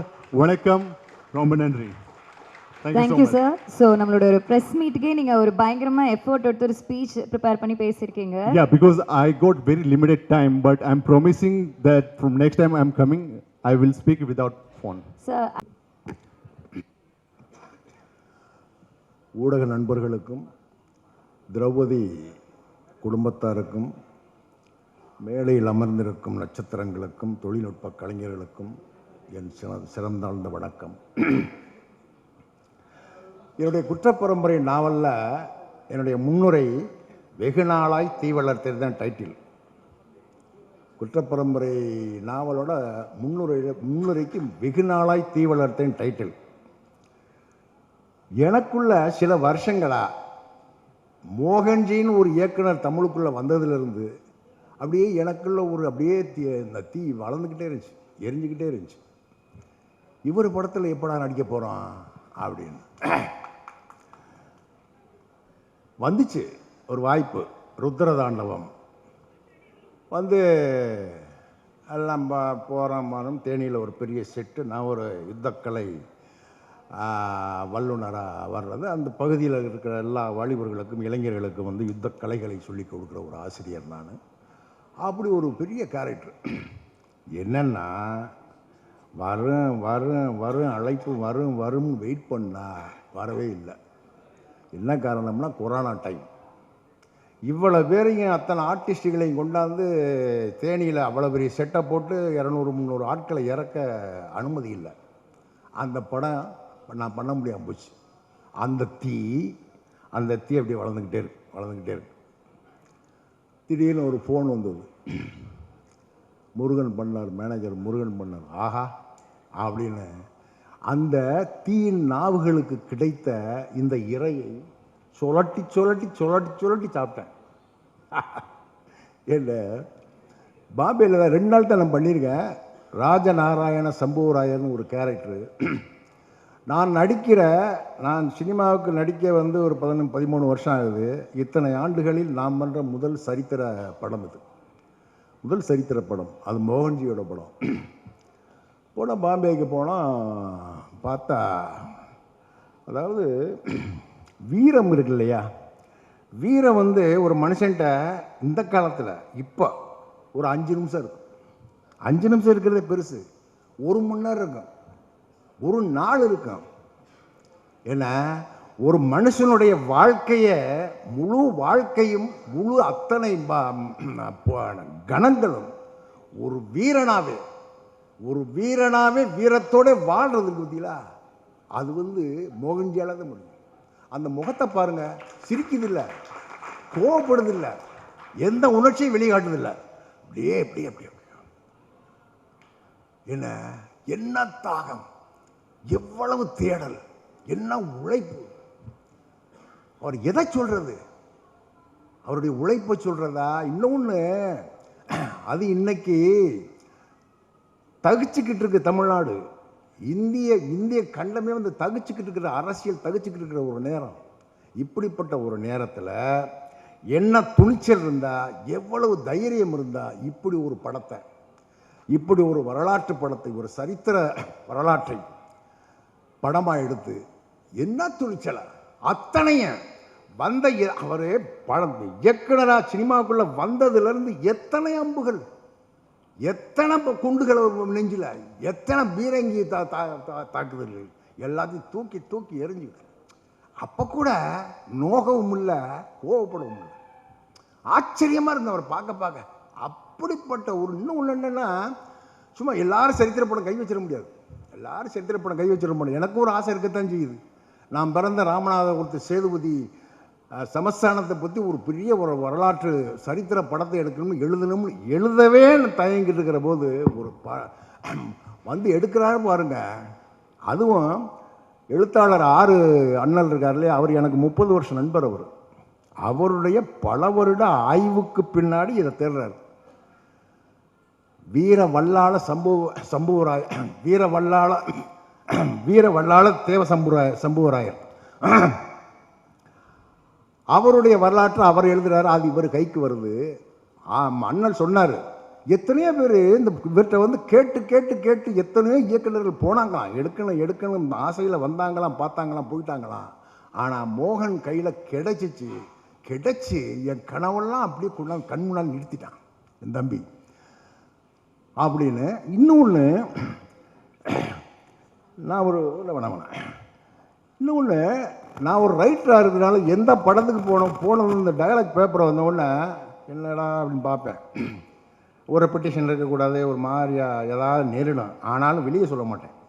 ஆனால் இந்த படத்தில் இந்த கேரக்டருக்கு எனக்கு வந்தது பக்கமாக வசனம். 14ஆம் நூற்றாண்டு கதை. அந்த தமிழ் வேணும். அந்த தமிழும் என்ன, பார்வையாளனே நெருக்கிடக்கூடாது, நடிகனையும் நெருக்கிடக்கூடாது. அப்படிப்பட்ட ஒரு அழகான ஒரு அற்புதமான தமிழில் படிச்சுட்டு பேச வாயில் சந்தனமாக மணக்குது. அப்படிப்பட்ட ஒரு வசனத்தை அவங்க மேடம், உங்களை தான் மேடம், நீங்கள் தானே எழுதினது டயலாகு. யார் டயலாகு? ஓ ஏன்னா அப்படிப்பட்ட ஒரு வசனம். அது மட்டும் இல்லை, கேமராமேன், டிஓபி, ஆர்ட் டைரக்ஷன். பாம்பேயில் ஷூட் நடக்குது. பாம்பேலேருந்து ஒரு 35-40 கிலோமீட்டர் அந்த ஸ்டுடியோ. போனால் பாருங்கள், இப்போ ராமோஜி ஃபிலிம் சிட்டியில் எத்தனையோ படங்கள் நடிச்சிருக்கேன் நம்ம. அப்புறம் அப்படியே இருக்கு, இப்படி இருக்கு. உள்ளே போனால் நம்ம பார்வைக்கு நடிக்கிற போதெல்லாம் பெருசாக தெரியலைங்க. அந்த செட்டு, அந்த இது, அந்த இதெல்லாம் அவ்வளோ நடிக்கிற போது எங்களுக்கு தெரியல. பாருங்கள், விஷுவலாக எல்லாம் என்ன எத்தனை வித்தையை வச்சிருக்காரு இந்த மோகன். இது அனைத்தும் ஆர்ட் டைரக்ஷன்லேருந்து ஜிப்ரான் மியூசிக்கை கொளுத்திட்டீங்க நீங்கள். 2026 முக்கியமான படத்தை முக்கியமாக நம்ம ஸ்கோர் அடிச்சிருக்கீங்க. இன்னொன்று தயாரிப்பாளர் சோழ சக்கரவர்த்தி எங்கள் ஊருக்காரர் தான். அவருக்கு முதல் படங்க செட்டில் பார்த்தா அவரோட ஃபேமிலியோட ஒரு ப்ரொடியூசரே கிடைக்கல. வழியே போய் சொன்னாங்க, இவர் தான் ப்ரொடியூசர்னு சொன்னாங்க. அவர் ஆர்டர் இருந்தார். இல்லை, முதல் படம் அடிச்சார் பாருங்க, சிக்ஸரு. ஒரு சிக்ஸர் இல்லை, 2-3 சிக்ஸர் அடிச்சிட்டார். யாரு கிடைக்கும் இப்படி ஒரு திரௌபதி படம்? இன்னைக்கு பொங்கலுக்கு பொங்கலே திரௌபதி பொங்கல். ஏன்னா இப்படிப்பட்ட ஒரு அடி முதல் படத்தில் அடிச்சிருக்கீங்கன்னா உண்மையிலேயே நீங்க கொடுத்து வச்சவர். நீங்க மோகனுக்கு இந்த படத்தை கொடுத்து கொடுத்தீங்களா? நீங்க உண்மையிலேயே கொடுத்து வச்சவர். இந்த வாய்ப்பு இல்லை, இது மாதிரி சந்தர்ப்பம் எந்த தயாரிப்பாளருக்கு கிடைச்சதுக்காக நினைக்கிறேன். அப்படி ஒரு அருமையான படத்தை என்ன ப்ரொடியூசர், அப்படி அத்தனை பேர் நட்டி, நம்ம தலைவர் நட்டி அவரெல்லாம் பார்த்தீங்கன்னா அப்படி இருக்கார். என்ன இது அங்கே அவங்க முகம் தெரியல, நடிக்கிறவங்க முகம் தெரியல. ரிச்சர்டை பார்த்தா ரிச்சர்டா எனக்கு தெரியல, நட்டியை பார்த்தா நட்டியா தெரியல, கூட நடிக்கிறவங்க யாருமே எனக்கு ஆளாக தெரியல. பூரா அந்தந்த கேரக்டர். ஏன்னா நம்ம கற்பனையில் 1000 இருக்குது. நம்ம ஒரு ரைட்டராக அந்த வரலாறுகளை, அந்த ராஜசபையை அப்படி கூட எத்தனையோ விஷயங்கள் நம்ம கற்பனை பண்ணுறாள். நான் நேரம் பார்த்ததில்லை, பார்த்தேன், பாம்பேயில் பார்த்தேன். அப்படி ஒரு அருமையான அற்புதமான படத்தை. இன்னொன்று, இது இன்னொரு முக்கியமான விஷயத்தை நான் இங்கே பதிவு பண்ணுறேன். இந்த திரௌபதி 2 திருவண்ணாமலையை தலைநகராக கொண்டு ஆண்ட பேரரசர் வீரவல்லாள தேவராயர் அப்படிங்கிற ஒரு பேரரசருடைய கதை, அவருடைய வரலாறு, சரித்திரம். அது ஆதாரம் இருக்குது. அண்ணல் வச்சிருக்காரு, கல்வெட்டுகள் சகலத்தையும் வச்சிருக்காரு. அவரை பற்றிய கதை. இதில் நான் முழு படத்தையும் பார்த்தேன். இதில் அந்த சாதி இந்த சாதி, அவர் இந்த சாதி, எந்த சாதி இங்கே வரல, ஒரு குழப்பமும் வேணாம். திருவண்ணாமலையை தலைநகராக கொண்டு 14ஆம் நூற்றாண்டில் ஆண்ட பேரரசர் வீரவல்லாள தேவராயர், இவரை பற்றி கதை. 1342 இறந்து வர கொண்டுட்டாங்க. மதுரை சுல்தான் கொன்றுறாரு அவரை. அவர் 1342 அவர் சாகுறாரு. அன்று அவருக்கு அந்த அந்த வீரவல்லாளருக்கு திதி கொடுத்தவ சிவபெருமான், யார்? அண்ணாமலையார். இன்றும் 800 வருஷமாக இந்த திதியை கொடுத்துக்கிட்டு இருக்காங்க. வேற போட்டிலெல்லாம் குழப்பிக்கிட்டே இருக்கணும், யாரும் குழப்ப வேணாம். இது முழுக்க திருவண்ணாமலையை தலைநகராக கொண்டு ஆண்ட பேரரசன் வீரவல்லாள தேவராயர், அவரை பற்றிய கதை. இந்த சரித்திரத்தை, இது ஆசை இருக்கலாம் எல்லாருக்கும், எல்லா எழுத்தாளனுக்கும் ஆசை இருக்கலாம். ஒன்று நான் சவாலாகவே சொல்கிறேன், எல்லாம் வந்துட்டு போங்க, அதை பற்றி நமக்கு பிரச்சனை இல்லை. தமிழில் இப்படி ஒரு வரலாற்று படம், தமிழ் திரையுலகம் தோன்றிய காலத்துலேருந்து பாருங்கள், ஒன்று காட்டுங்க பார்ப்போம். கற்பனை இருக்கான், கற்பனையாக இருக்கும், புனைவுகளாக இருக்கும், காதல் இருக்கும், என்னென்னமோ இருக்கும், அது வேறு விஷயம். வரலாற்றை இப்படி ஆணித்தரமாக இந்த தைரியம் வருமா இன்னைக்கு இருக்கிற சூழல்ல? ஆனால் இன்னொன்று, யாருக்கு பின்னாடி ஒரு ஒளியில மோகன், யாருக்கு பின்னாடி ஒளியில் அவர் நிற்கிறார், அப்படி அவ்வளவு அவருக்குள்ள இருக்குங்க. அப்படி ஒரு பெரு ஞானம் இருக்கு அவருக்குள்ள. என்ன அவ்வளவு நிறைவான ஒரு ஆள் அவர். சகலத்தை தேடி வச்சிருக்கிறார். எந்த விஷயம் வந்தாலும் எல்லாத்துக்கும் பதில் இருக்கு அவர்கிட்ட, எல்லாத்துக்கும் பதில் இருக்கு. அவர் சமீபத்தில் ஒரு பேட்டியை பார்த்தேன் யூடியூப்ல. என்னென்னா யாருக்கும் நான் கெடுதல் நினச்சதில்லை, யாரும் கெட்டு போகணும்னு நினச்சதில்லை. ஏன்னா நான் வந்து ஏன் அப்படி நான் யாரையுமே நான் கெடுக்க நினச்சதில்லை, கெட்டு போக நினச்சதில்லை, யாரும் நான் பகையாளியும் இல்லைன்னு சொல்கிறார். அவருடைய பலமே தான், அவருடைய பலமே தான். மனுஷனுக்கு அவன் ஜோலியை பார்த்துட்டு அவன் திட்டமிடணும், அவன் முன்னேறி போகணும், அவன் இருக்கணும். அவனை நோண்டா அதை சொல்ல இதை சொல்ல, ஏன்னா அந்த மாதிரி இருக்கிறவன் வந்து முன்னேற முடியாது. இந்த மோகன் வந்து எடுத்த அடியெல்லாம் ஒவ்வொரு படமும் அடிச்சுட்டு வர்றாருன்னா காரணம் அவர் தன்னை அவ்வளோ தெளிவாக வச்சுருக்கார். யாருக்கு சார்வாகவும் இல்லை, யாரையும் சார்ந்தும் இல்லை, யாரையும் சாடவும் இல்லை. அவர் யாரையும் சாடலை, யாரையும் குறை சொல்லவும் இல்லை. அவருடைய வரலாறே அவர் எடுக்கிறார். அவருக்கு ஒரு வரலாறு இருக்கு, எடுக்கிறார். எல்லாருக்கும் ஒரு வரலாறு இருக்கு, எடு. அவரவர் வரலாறு எடுங்க, தேவைப்படுது. அதுதான் தேவை இன்னைக்கு. இந்த காதலும் ஃபைட்டு இதெல்லாம் சினிமாவுக்கு அதெல்லாம் தேவையில்லை மக்களுக்கு. இன்னைக்கு வரலாறுகளை எடு. தமிழ் வரலாறு பண்பாடு கலாச்சாரம் அழிஞ்சிக்கிட்டு வருது. இப்படிப்பட்ட சூழலில் இந்த வரலாறுகளை தமிழ் சினிமாக்காரன் முத்தையாளர்னு எல்லாத்தையும் சொல்கிறேன்.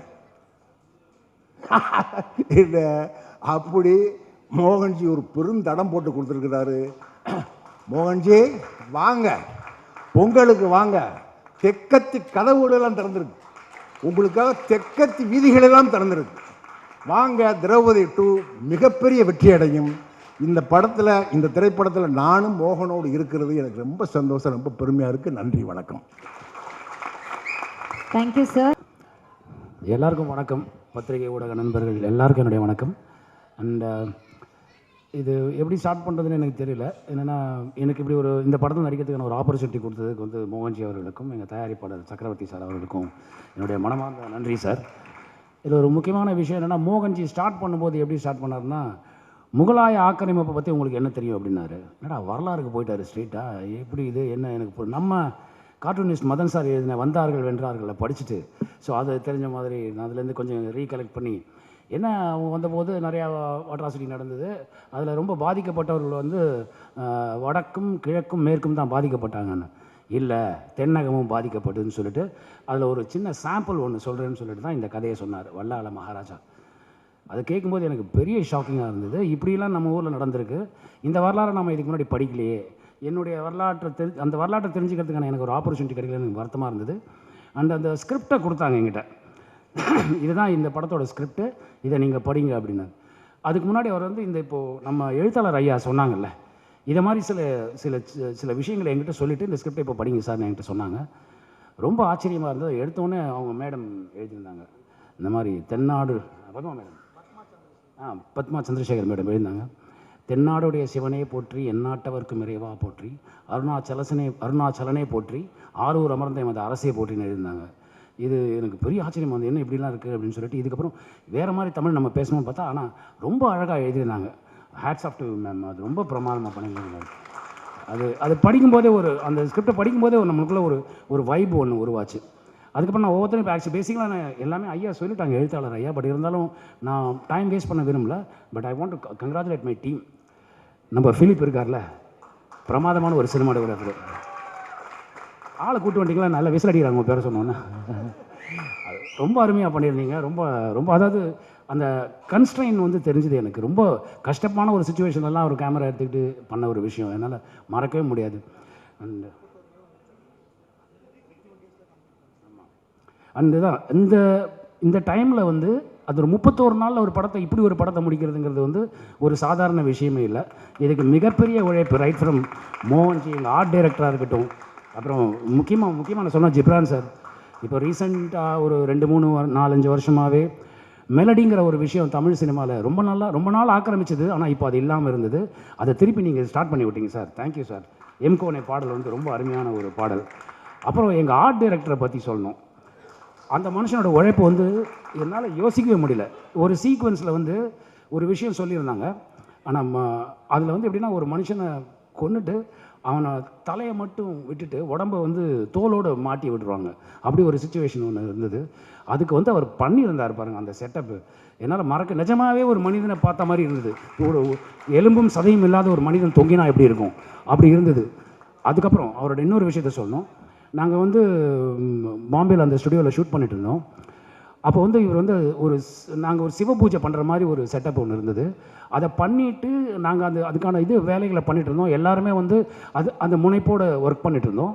அங்கே பக்கத்தில் வந்து மராட்டி தியேட்டர் ஆர்டிஸ்ட் வந்து அவங்க வேற ஒரு படம் பண்ணிகிட்டு இருந்தாங்க. இந்த சவுண்டு நம்ம படத்தோட அந்த பாடல் மியூசிக் ஒரு சவுண்டெல்லாம் வச்சு அவங்க வந்து எட்டி பார்த்தாங்க என்ன நடக்குதுன்னு சொல்லிட்டு. அப்படியே அவங்க வந்து ஜா ட்ராப் மாதிரி நின்று பார்த்துட்டே இருந்தாங்க. அப்போ அவங்க வந்து நேராக டைரக்டர் மோகன்ஜி சார்ட்ட வந்து ஹிந்தியில் கேட்டாங்க, மோகன்ஜி என்ன எதுங்க அண்ணா ஏதோ சொல்கிறாங்க என்னன்னு கேளுங்கன்ட்டாங்க. அப்புறம் அது இது இவ்வளோ நேர்த்தியாக எவ்வளோ நல்லா பண்ணியிருக்கீங்களே எப்படின்னா அவரை இன்ட்ரடியூஸ் பண்ணி சொன்னதுக்கப்புறம் அவங்க போகும்போது பார்த்துட்டு ஷூட்டை வேடிக்கை பார்த்துட்டு போகும்போது எங்கேருந்தோ ஒரு கிருஷ்ணர் சிலையும் சிவாஜி மகாராஜா சிலையும் வந்து கிஃப்டாக கொடுத்துட்டு போனாங்க இந்த டீமுக்கு. அதனால் மறக்கவே முடியாது. அண்ட் அதுக்கப்புறம் பாம்பேயில் அங்கே சப்போர்ட்டிங் பண்ண ஜூனியர் ஆர்டிஸ்ட் இருக்காங்கல்ல, எல்லாருமே மராட்டி தியேட்டர் மக்கள். அவங்க இந்த நேர்த்தியும் இந்த சவுண்டும் இந்த சிவனுக்காக இவங்க இப்படி பண்ணுற இப்படி ஒரு படம் எடுக்கிறாங்க அப்படின்னு ஒன்று தெரிஞ்சுக்கிட்டு அவங்களோட டெடிக்கேஷன். எப்போவுமே மோகன்ஜி காலையில் ஒரு 7 மணிக்கு ஆரம்பித்தார்னா சாலிடாக நைட்டு 2 வரைக்கும் போவார். அப்படி இருந்தும் அந்த பெயின்லாம் எதையுமே அந்த கஷ்டத்தை கஷ்டமாகவே தெரிஞ்சுக்காமல் எல்லாருமே அந்த மாதிரி ஒர்க் பண்ணாங்க. நிஜமாகவே அவங்களுக்கு வந்து ரொம்ப தேங்க்ஸ் சொல்லணும். அப்புறம் எடிட்டர் சார் எக்ஸ்ட்ரானரியாக இருந்தது சார் உங்களுடைய ஒர்க்கு. அது நான் இப்போ ட்ரைலரில் பார்த்தேன். படமாக டப் பண்ணும்போது அந்த என்னுடைய போர்ஷனை மட்டும் பார்த்தேன். படமாக நான் இனிமேல் தான் பார்க்க போகிறேன். So great work. அண்ட் வேறு யாரை சொல்லணும் நம்ம சொல்கிறேன். அப்புறம் மோகன்ஜி சார் அவர் இந்த கதையை சொல்லி முடித்தோன்னே என்ன மோகன்ஜி நம்ம வழக்கமாக பகாசுரன் அப்படி இப்படி இருந்துட்டோம். இது இப்போது இப்படி வரலாற்று சம்மந்தப்பட்ட படத்துக்கு போகிறோம். இதுக்கு பெரிய இன்ஃப்ராஸ்ட்ரக்சர் தேவைப்படும், பெரிய ஃபண்டு தேவைப்படும். அது என்ன பண்ண போகிறீங்கன்னா அப்போ தான் எங்கள் ப்ரொடியூசரை பற்றி சொன்னாங்க. அந்த முதல் படத்தை வந்து இப்படி ஒரு ப்ரொடக்ஷனை வந்து பண்ண முடியுங்கிறது நான் நினச்சே பார்க்கல. Hats off to you sir. அது இப்போ காசை தண்ணி செலவு பண்ணுற மாதிரி செலவு பண்ணுவாங்கன்னு சொல்லுவாங்களா, அந்த மாதிரி பண்ணார். அதுக்கு மோகன்ஜி போட்ட உழைப்பு, மோகன்ஜி மட்டும் இல்லை, அவங்க மிஸ்ஸஸ், அவங்க டாக்டர் எல்லாருமே பார்ட் ஆஃப் திஸ் ஃபிலிம். அவ்வளோ நல்லா ஒர்க் பண்ணாங்க. அண்டு ரிச்சி அவர் வந்து என்னுடைய ரொம்ப நீண்ட கால நண்பர். முதல் படம் நாங்கள் 2 பேரும் தான் சேர்ந்து பண்ணோம். ஸோ என்னுடைய முதல் படம். அந்த நட்பை மறக்காமல் நாங்கள் இன்னும் ஒன்றா ட்ராவல் பண்ணிகிட்ருக்கோம். அவர் காலையில் 4 மணிக்கு ஒர்க் அவுட் பண்ண ஆரம்பித்தார்னா படம் முடிச்சுட்டு ராத்திரி 1:30 மணிக்கு போய் படுக்கிற வரைக்கும் அவர் இந்த சிந்தனையிலே இருந்தார். அவருடைய உழைப்பு பெருசு. எங்கள் ஹீரோயின் ரொம்ப அருமையாக பண்ணியிருந்தாங்க. அவங்க திரௌபதி. அவங்களுக்கு வந்து உங்களுக்கு பெரிய ஃப்யூச்சர் இருக்குங்க. அர்ச்சனா இந்துச்சூடன் அவங்களுக்கு பெரிய ஃப்யூச்சர் இருக்குது. அப்புறம் எங்கள் படத்து வில்லன்கள் ஆக்சுவலாக பாருங்களேன், அவங்க அந்த கெட்டப்பில் இருக்கும்போது தான் வில்லனாக இருப்பாங்க. நேரில் பாருங்கள் எல்லாருமே ஹீரோஸ் மாதிரி இருக்காங்க. ரெண்டாவது அவர் நீங்கள் முறைப்படுத்தி தமிழில் பேசுனீங்க சார். Great, that's really great. அது ரொம்ப நேரமாக பாராட்டப்பட வேண்டியது. நம்ம நண்பர்கள் பரணி, எங்கள் ஐயா வேலராமூர்த்தி அண்ணன், அவரோட முதல் படம் நான் தான் எங்கூட தான் பண்ணாங்க. அது என்னால் மறக்கவே முடியாது. அண்ட் மிலிட்ரி ராஜநாராயணன் மாதிரியே இருந்தார். அவர் இந்த வயசில் அவரோட ஒரு மனித இரும்பை பார்த்தீங்கன்னா அது அவர் தான். அப்படி இருப்பார். பிரமாதமாக இருந்தது. ஒவ்வொரு நண்பர்கள் கூட ஒர்க் பண்ணுவாங்க. மேம் இவங்க சர்மா மேம், தேவயானி சர்மா ரொம்ப அருமையாக பண்ணியிருந்தது. Extraordinary work by you. Thank you. நான் பார்த்த போர்ஷன்ஸ் பார்த்தா ரொம்ப நல்லா இருந்தது. அண்ட் என்டையர் டீமுக்கு என்னுடைய வாழ்த்துக்கள். அண்ட் இந்த படத்தை வந்து ஆக்சுவலாக வரலாற்று முக்கியங்க. அந்த வரலாறு தெரியணும். நமக்கு தெரிஞ்சது எல்லாமே வந்து வட இந்திய வரலாறு நமக்கு நிறையா தெரியுது. ஆனால் தென்னிந்தியாவோட வரலாறு தெரிய மாட்டேங்குது. அந்த வரலாறுலாம் தெரிய வைக்கிற மாதிரி இந்த மாதிரியான கதைகள் வருது. எல்லோரும் அப்ரிஷியேட் பண்ணுங்கள். அதுக்கு உங்களோட எல்லா சப்போர்ட்டும் பண்ணுங்கள். Thank you so much. Thank you so much. எல்லோருக்கும் வணக்கம். எனக்கு வந்து ஃபர்ஸ்ட் மோகன்ஜியோட அந்த ஃபர்ஸ்ட் மீட்டிங் வந்து ஃபர்ஸ்ட் கால் பண்ண உடனே எனக்கு வந்து எனக்கு எப்படி இருக்க போகுது நான், பிகாஸ் அவரை பற்றி நம்ம மைண்டில் ஒன்று இருக்கும். பட் அது எல்லாமே வந்து அந்த ஃபர்ஸ்ட் மீட்டிங்கில் பிரேக் ஆச்சு. பிகாஸ் எனக்கு ஒரு படம் ட்ராவல் பண்ணும் பொழுது எனக்கு ஃபர்ஸ்ட் வந்து அந்த டேரக்டர் கூட, பிகாஸ் இட்ஸ் லைக் டைம் வந்து ரொம்ப வேல்யூ பண்ணுவேன். அந்த டேரக்டர் கூட நம்ம ட்ராவல் பண்ணும்பொழுது அந்த ட்ராவல் வந்து ரொம்ப ப்ளசண்ட்டாக இருக்கணும். அந்த ஒவ்வொரு ப்ராஜெக்ட் முடியும் பொழுதும் நம்ம வந்து நம்ம டைமை வந்து நம்ம கரெக்டாக யூஸ் பண்ணியிருக்கோம் அப்படின்னு நான் பார்ப்பேன். பட் மோகன்ஜி கிட்ட எனக்கு அந்த மாதிரி ஒரு எக்ஸ்பீரியன்ஸ் கொடுப்பாருன்னு நான் ஃபர்ஸ்ட் மீட்டிங்கில் நம்பினேன். பிகாஸ் அவர் ஆக்சுவலி பார்க்க வெளியில் எல்லோரும் நிறைய பேர் சொன்னாங்க. பட் ஆனால் ஆக்சுவலி அவருக்குள்ளே ஒரு பயங்கரமான ஒரு குழந்தை ஒன்று இருக்குது. அது சொன்னால் நம்பவே மாட்டாங்க யாரும். ஸோ அந்த ஒரு எனக்கு ரொம்ப ப்ளசண்ட்டாக இருந்துச்சு அந்த ஜேர்னி. அண்ட் இன்னொரு விஷயம், ஒர்க்கில் ஒரு டேரக்டராக வந்து நம்ம ஒரு நிறைய தடவை டியூன்ஸ் நம்ம ஆப்ஷன்ஸ் கொடுப்போம், இல்லை ஒரு பாட்டு எப்படி இருக்கணும்னு நம்ம ஒரு ஜேர்னி வச்சுருப்போம். பட் இதில் எல்லாமே ஒரு ஆப்ஷன், ஒரு எத்தனையோ 1-2 ஆப்ஷன்ஸ் கொடுத்தோன்னா அவர் பிக் பண்ணுறது வந்து ரொம்ப ஃபாஸ்ட்டாக பிக் பண்ணுவார். எந்த ஒரு கன்ஃபியூஷனும் இருக்கார். அந்த ஒரு கிளாரிட்டி அண்ட் அந்த கான்ஃபிடென்ஸ். அண்ட் ஃபர்ஸ்ட் ஸ்கிரிப்ட் சொன்ன உடனே எங்கே எடுத்துருவீங்களா அப்படின்னு கேட்டேன்.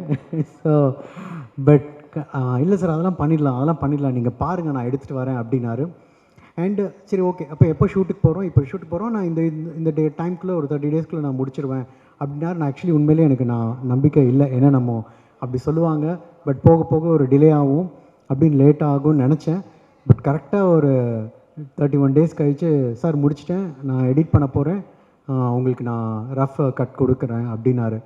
ஸோ அந்த கிளாரிட்டி அண்ட் என்ன வேணும், அதை எப்படி ப்ரெசென்ட் பண்ணுங்கிற அந்த விஷன் வந்து ஐ ரியலி அவர் பார்த்து ஒரு வியந்த ஒரு விஷயம். அண்ட் அதுதான் இப்போ கூட்டிகிட்டு வந்திருக்கு. நிறையா வகையில் எனக்கு இந்த ஃபில்ம் நியூவான ஒரு எக்ஸ்பீரியன்ஸ் கொடுத்துச்சு. And he was always supportive. And அவரோட நம்பிக்கை தான் என்னுடைய நம்பிக்கையும். அண்டு நான் பர்சனலி எனக்கு வந்து ஹிஸ்டாரிக்கல் அண்ட் பீரியட் ஃபில்ம் பண்ணோன்னு எல்லாத்துக்குமே ஒரு மியூசிக் கம்போசர் பண்ணுற எல்லாத்துக்குமே ரொம்ப ஒரு பேஷன் இருக்கும். அண்ட் அந்த ஒரு சான்ஸ் எனக்கு இதில் கிடச்சிது. அண்ட் சாங்ஸும் பிகாஸ் எனக்கு ஓவராலாக த்ரில்லர் அண்ட் ஆக்ஷன் பேஸ்ட் ஃபில்ம்ஸாகவே வந்துட்டு இருக்கும்போது எனக்கு இதில் ஒரு பயங்கரமான ஒரு 4 கைண்ட் ஆஃப் டிஃப்ரெண்ட் வெரைட்டிஸ் கொடுத்தாரு. அண்ட் எம்கோனி மாதிரி ஒரு மெலடி ஓகே பண்ணதுக்கு I thank him. And it was a nice journey எனக்கு. அண்டு முக்கியமான ஒரு பர்சன் நான் சொல்லணும், அது வந்து எங்கள் ப்ரொடியூசர். Again thank you sir. ஏன்னா இந்த படம் திரௌபதி 2 அப்படிங்கிறது அதுக்கு பின்னாடி ஒரு பெரிய ஒரு வேல்யூ ஒன்று இருக்குது. அண்ட் அதுக்கு பின்னாடி நிறையா ஒரு கான்ட்ரவர்சிஸும் இருந்திருக்கு. பட் அதை தாண்டி இது வந்து சொல்லப்பட வேண்டிய ஒரு ஹிஸ்டாரிக்கலான ஒரு விஷயம் அப்படின்னு நானும் நம்புகிறேன். அண்ட் அதுக்கு உயிர் கொடுத்ததுக்கு I really appreciate you sir. And அவங்க கூட நாங்கள் பேக் டு பேக் பண்ணுறோம். அண்ட் ஃபில்ம் நல்லா வந்திருக்கு. இப்போவும் ஆக்சுவலி பேக்ரவுண்ட் ஸ்கோரில் கரெக்ஷன்ஸ் போயிட்டுருக்கு. And hope you will also like it. Thank you. Thank you sir. Check. மேடையில் இருக்கிற எல்லா பெரியவங்களுக்கும் ப்ரெஸ் அண்ட் மீடியா சேனல்ஸ்க்கும் அனைவருக்கும் வணக்கம். நான் ரக்ஷனா இந்துச்சூடன். முதல்ல கடவுளுக்கு ஒரு பெரிய நன்றி. என்னை சப்போர்ட் பண்ண என்னோடய ஃபேமிலி அண்ட் ஃப்ரெண்ட்ஸுக்கும் ரொம்ப ரொம்ப நன்றி.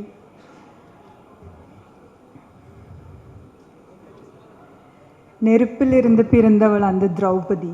அந்த தீச்சுடரின் பேரை எனக்கு சூடியதன் காரணத்தை இன்று நான் அறிந்து கொண்டேன்.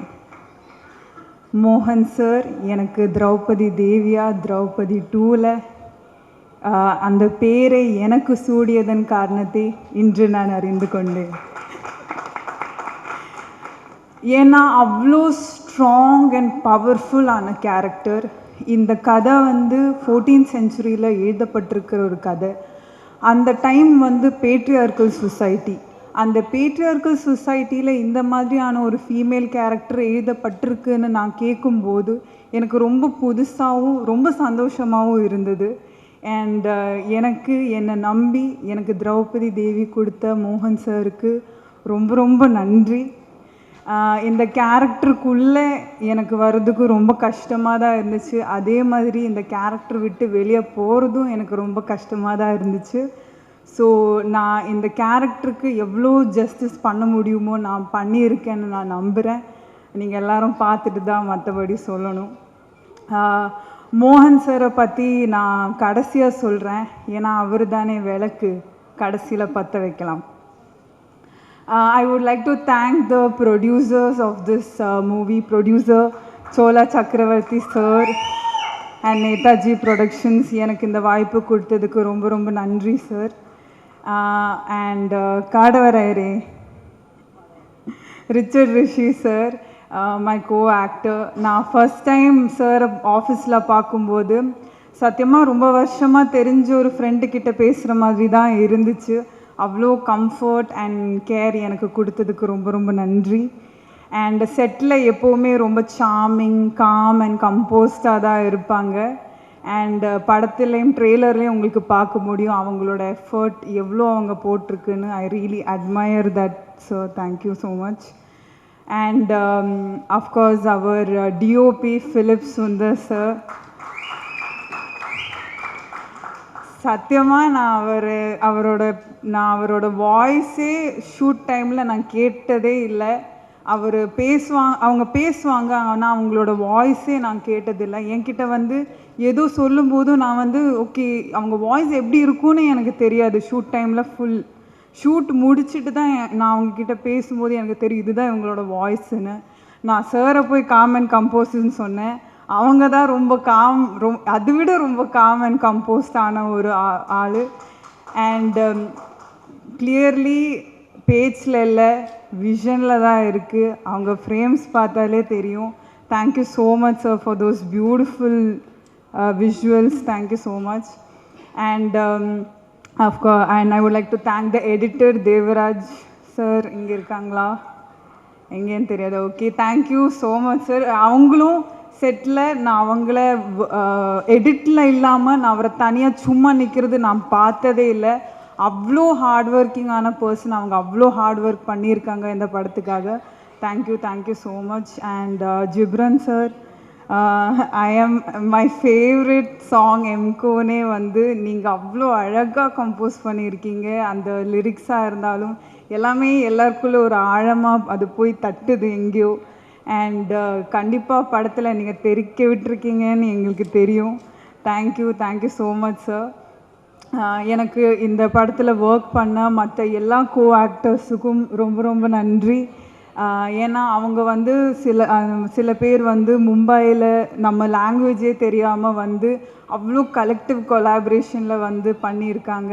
So thank you all for your efforts. And I would like to thank the entire crew and technicians of this movie. ஏன்னா அவங்க இல்லைன்னா இந்த படமே இல்லை. Starting from art department, light department, camera department, makeup department, costume Preethi. Thank you so much. I would like to also thank all the assistant directors. Mukesh அண்ணா, எல்லாரும் பேர் ஞாபகம் இல்லை, ஆனால் மெயின்லி முகேஷ் அண்ணா. எதுக்குன்னா அவங்க ஃபஸ்ட்லேருந்து கடைசி வரைக்கும் என் கூட நின்று எனக்கு அந்த கஷ்டமான டைலாக்ஸ், மேம் எழுதின கஷ்டமான டைலாக்ஸ் எனக்கு சொல்லி கொடுத்தாங்க. So thank you so much Anna. And கடைசியாக மோகன் சாரை பற்றி சொல்லலாம். சாரை நான் முதல் தடவை நான் ஆஃபீஸில் பார்க்கும்போது அவங்க வந்து எனக்கு இந்த ஸ்கிரிப்ட் நரேட் பண்ணாங்க. ஆமாங்க, நரேட் பண்ணாங்க. அதுக்கப்புறம் அவர் வந்து என்கிட்ட ஃபஸ்ட்டாக சொன்ன விஷயம் என்னென்னா, நீங்கள் எப்படி இருக்கீங்களோ அப்படியே வாங்க, முடிஞ்ச ஒரு 2-3-5 கிலோ அதிகமாக போட்டுட்டு வாங்கன்னு சொன்னாங்க. நான் வந்து முதல் தடவை ஒரு டைரக்டர் என்கிட்ட இப்படி வந்து சொல்கிறாங்க. ஏன்னா மற்றபடி எல்லா டைரக்டருமே இல்லை கொஞ்சம் கம்மி பண்ணிட்டு வாங்கன்னு தான் சொல்லுவாங்க.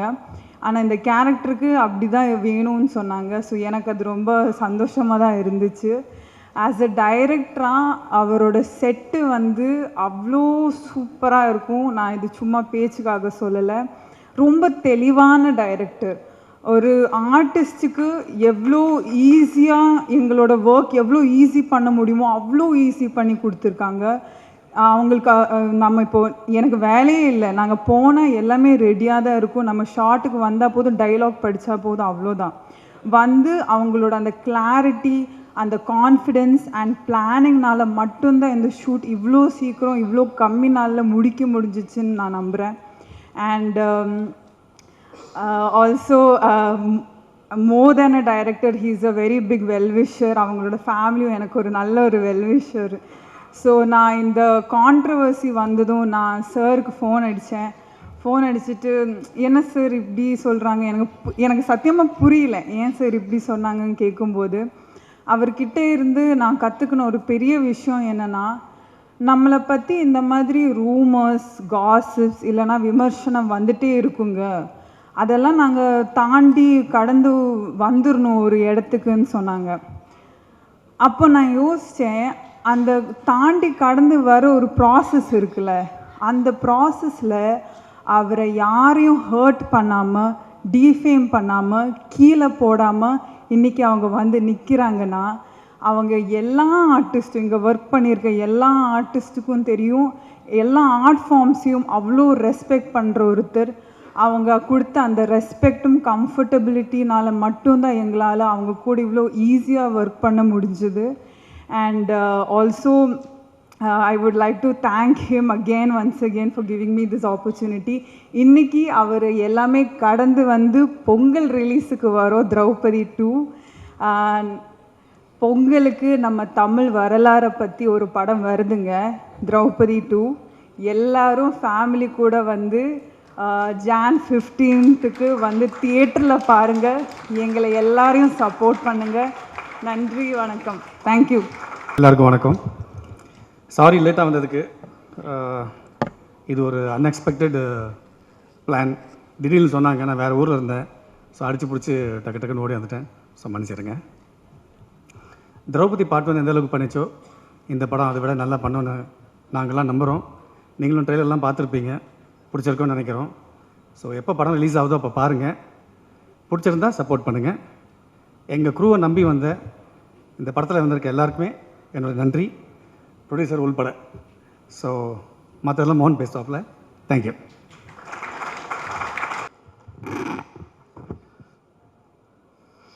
அனைவருக்கும் இனிய மாலை வணக்கம். பத்திரிகைகள் அனைவருக்கும் இனிய வணக்கம் சார். நான் என்னோடய டைரக்ஷன் டிபார்ட்மெண்ட் டீம் ஒரு வாட்டி ஸ்டேஜில் ஏற்றிக்கிறேன். அண்டு கேமரா டிபார்ட்மெண்ட் டீம் 2 பேரையும் ஸ்டேஜில் ஏற்றிட்டு நான் பேச ஆரம்பிச்சிடுறேன். அவங்களுக்கு இந்த படத்தில் என் கூட அவ்வளோ கஷ்டப்பட்டு ஒர்க் பண்ணியிருக்காங்க. சும்மா அவங்களுக்கு ஒரு அடையாளம் இது, அதனால் அதை மட்டும் முடிச்சுட்டு நான் பேசுகிறேன். வாங்க டைரக்ஷன் டிபார்ட்மெண்ட் டீம்லாம் வாங்க.